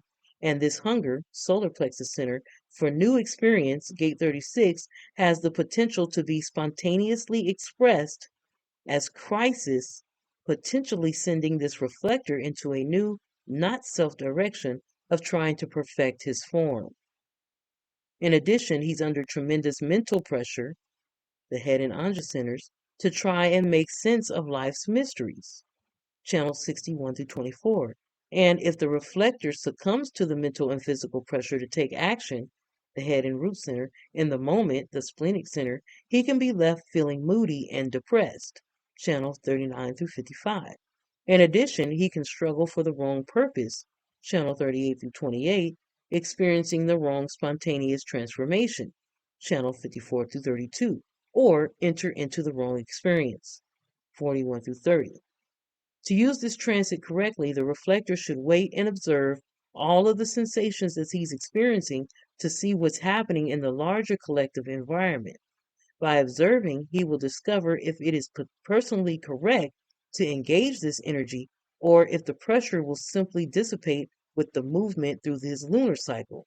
By continually observing his own experiences, patterns will emerge which can eventually be creatively expressed as the wisdom of his outer authority. Wow, how helpful! How helpful. It maybe it could also be a little too tedious. It could be a little information overload, but maybe that's just at the beginning because we're just hearing about this stuff and it seems like, well, that's a lot. That's a lot, and it's just too much information. I can't keep track of all that and live my life today. I got a lot to do. Maybe, but I guess as we learn more, we'll automatically know what's coming with the root center energy. We'll automatically know what we mean by this spontaneously from the splenic center. You'll automatically know about what we mean by channel 41 through 30. I mean, you'll just know. You'll know exactly what energy gate 36 is about. So maybe over time, as we grow into it, some of it, what practice makes perfect, you'll learn uh, and you'll grow in knowledge, and it'll just kind of become second nature. This is the education and the information we need to know to have as second nature to be able to instantly recall and know, instead of some of the fake history we're being taught in schools these days. I'm not being taught, I'm not in school. Unless we count YouTube University. Let me stop. But anyway, it goes on to say to use this transit correctly. Oh, we already read it. We read it. We read it. Oh, is that it? The great dilemma with transforming consciousness is trying to reason with the mind that through it, or that though it may be interesting, it shouldn't be in charge of guiding the life. This is an enormous challenge. I agree. The great dilemma with transforming consciousness is trying to reason with the mind that though it may be interesting, it shouldn't be in charge of guiding the life. This is an enormous challenge. Our mind, our brain is not set up to be in charge of guiding our lives. It's really set up to be like on a binary. You could go this way or that way, up or down, left or right, yes or no. And here's why. If you do it this way, this could be the consequence. If you do it that way, this could be the consequence. But as far as guiding you, all it can do is ask questions and suggest why one direction will be better than another, and then repeat it if you fail at something that you thought your mind that your mind you allowed your mind to talk you into. If it when it doesn't work out, then it says, oh, it didn't work out because of this. And that's all the mind really does. It's not an authority that we can trust to guide us in life. And that's interesting. You would say to yourself upon first hearing somebody tell you, don't let your mind make your decisions, your first thought, because of the way we've been conditioned in society, your first thought is, well, God gave me a brain. You're telling me not to use my brain. You're telling me not to use my mind. So what? Just listen to you, just follow you. But no, that's not what's being said here. We're not being told, don't listen to your brain, don't listen to your mind, just follow Ra Uru. That's not what's being said. What's being said here is you have different centers in your body that are reliable authorities that you can trust and listen to, not any outer authority. So, no, not Ra. He's outside of you and me. We're talking about inside you, you have a spleen that's going to let you know whether you're in danger in the now. So, it's only going to let you know one time. It's going to say, hey, something smells off in here. You should leave. And if you don't listen and you hang out and you want to second guess yourself, then the house blows up because the gas was on and you didn't know it. You lit a cigarette and now it's kablooey. So, the point is, don't look outside yourself for authority. You have authority within your body. That's how you were made. Isn't that great? So yeah, the only point is your mind that's not its job to make these decisions and guide you through life. It's just there for entertainment, to wrestle with the this or that, hey, your mind just comes up with all kinds of scenarios. It's like entertainment, right? Your imagination is flowing. It's TV. Your mind is like TV. But you don't just listen to what the TV says. You don't just do it. You're just sitting back watching it, laughing, or how sad that you're acting that way. Don't be so upset, when your mind is overthinking and you're mad at somebody, or you're thinking over an argument or what you could have said in the moment, and since you didn't say it, you feel like you lost, and you're like, your mind is just wrestling back and forth. And you can become neutral and just be an observer and sit back and watch how your mind argues with itself, and you're like, wow, you really you really feel like you lost in some way because you didn't have a correct comeback at the moment. You're really hurting, aren't you? Why does that hurt so much? And that's really kind of like you start to do shadow work. You're digging into your traumas and your triggers. You're healing. You're becoming consciously aware of why you act the way you act, why you do what you do, why you say what you say. And I think that this is a great resource. I mean, for real. Round of applause. This is great information. At least it is to me. Let me know in the comments if you think this is great information, that great tools that you can use to experiment with, and you're thinking to yourself, you know what? I think this actually might work. If I get into the swing of things, if I learn about this, if I start practicing this, if I start paying attention a little bit more, I think what's being said here is on point for the most part. Okay, we know that the guy said he heard all this from a voice. We know that there's predictions being made about a new evolved form of person coming in 2027. We know all that. We can't say yes or no to that because it's not 2027. That's in the future. Um, but for now, I know that I have my authority is my solar plexus. I know I do have an emotional wave. It's saying it's chemical. It's being said that this is something you can't stop with your mind. All you really have to do, you should just do is sit back and observe your feelings and don't make a decision while you're on your highs or on your lows, right? Like my bipolar people out there listening. Is it smart to make decisions when you're on that bipolar high or that bipolar low? And then we could talk about that too, because a lot of people are being diagnosed as bipolar when they have an emotional wave. So it seems like they're, switching back and forth from this and that, but they're actually dealing with with an emotional wave, and they don't know just yet, maybe, that it's a motor, it's a chemical reaction, it's a motor in their body. There's no way to stop it. learn it. So, how much different would society be if we started to take these tools, work with them, and experiment? And if it turns out that it does make your quality of life better, start, uh, you know, putting that to use in your life. Like you're really changing your life. It's a lifestyle, you know. How different would society be? That's very that's a very real question. It's a very real question. I'm pretty sure it would make life a lot better. I think so. I think so. Um, wow, that was a lot of information. I had a great time. Thank you so much for joining me and reading along with me. You could leave a comment and let me know you want a free PDF of this book, and I'll send it to you. And also, make sure to swing by the Openly Occultic Book Club chat room so that we can talk about this outside of YouTube.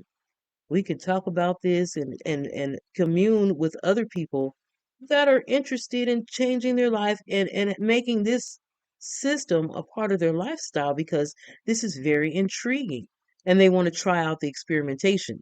So meet us in the CGH chat room. Make sure you like, share, and subscribe. Thank you so much for being with us. Next time when we come back, we'll dive into section 5, which will be discussing the 5 definitions and the energy dynamics that come along with that. Okay? All right. Hope you guys have a great day. Wholeness and balance.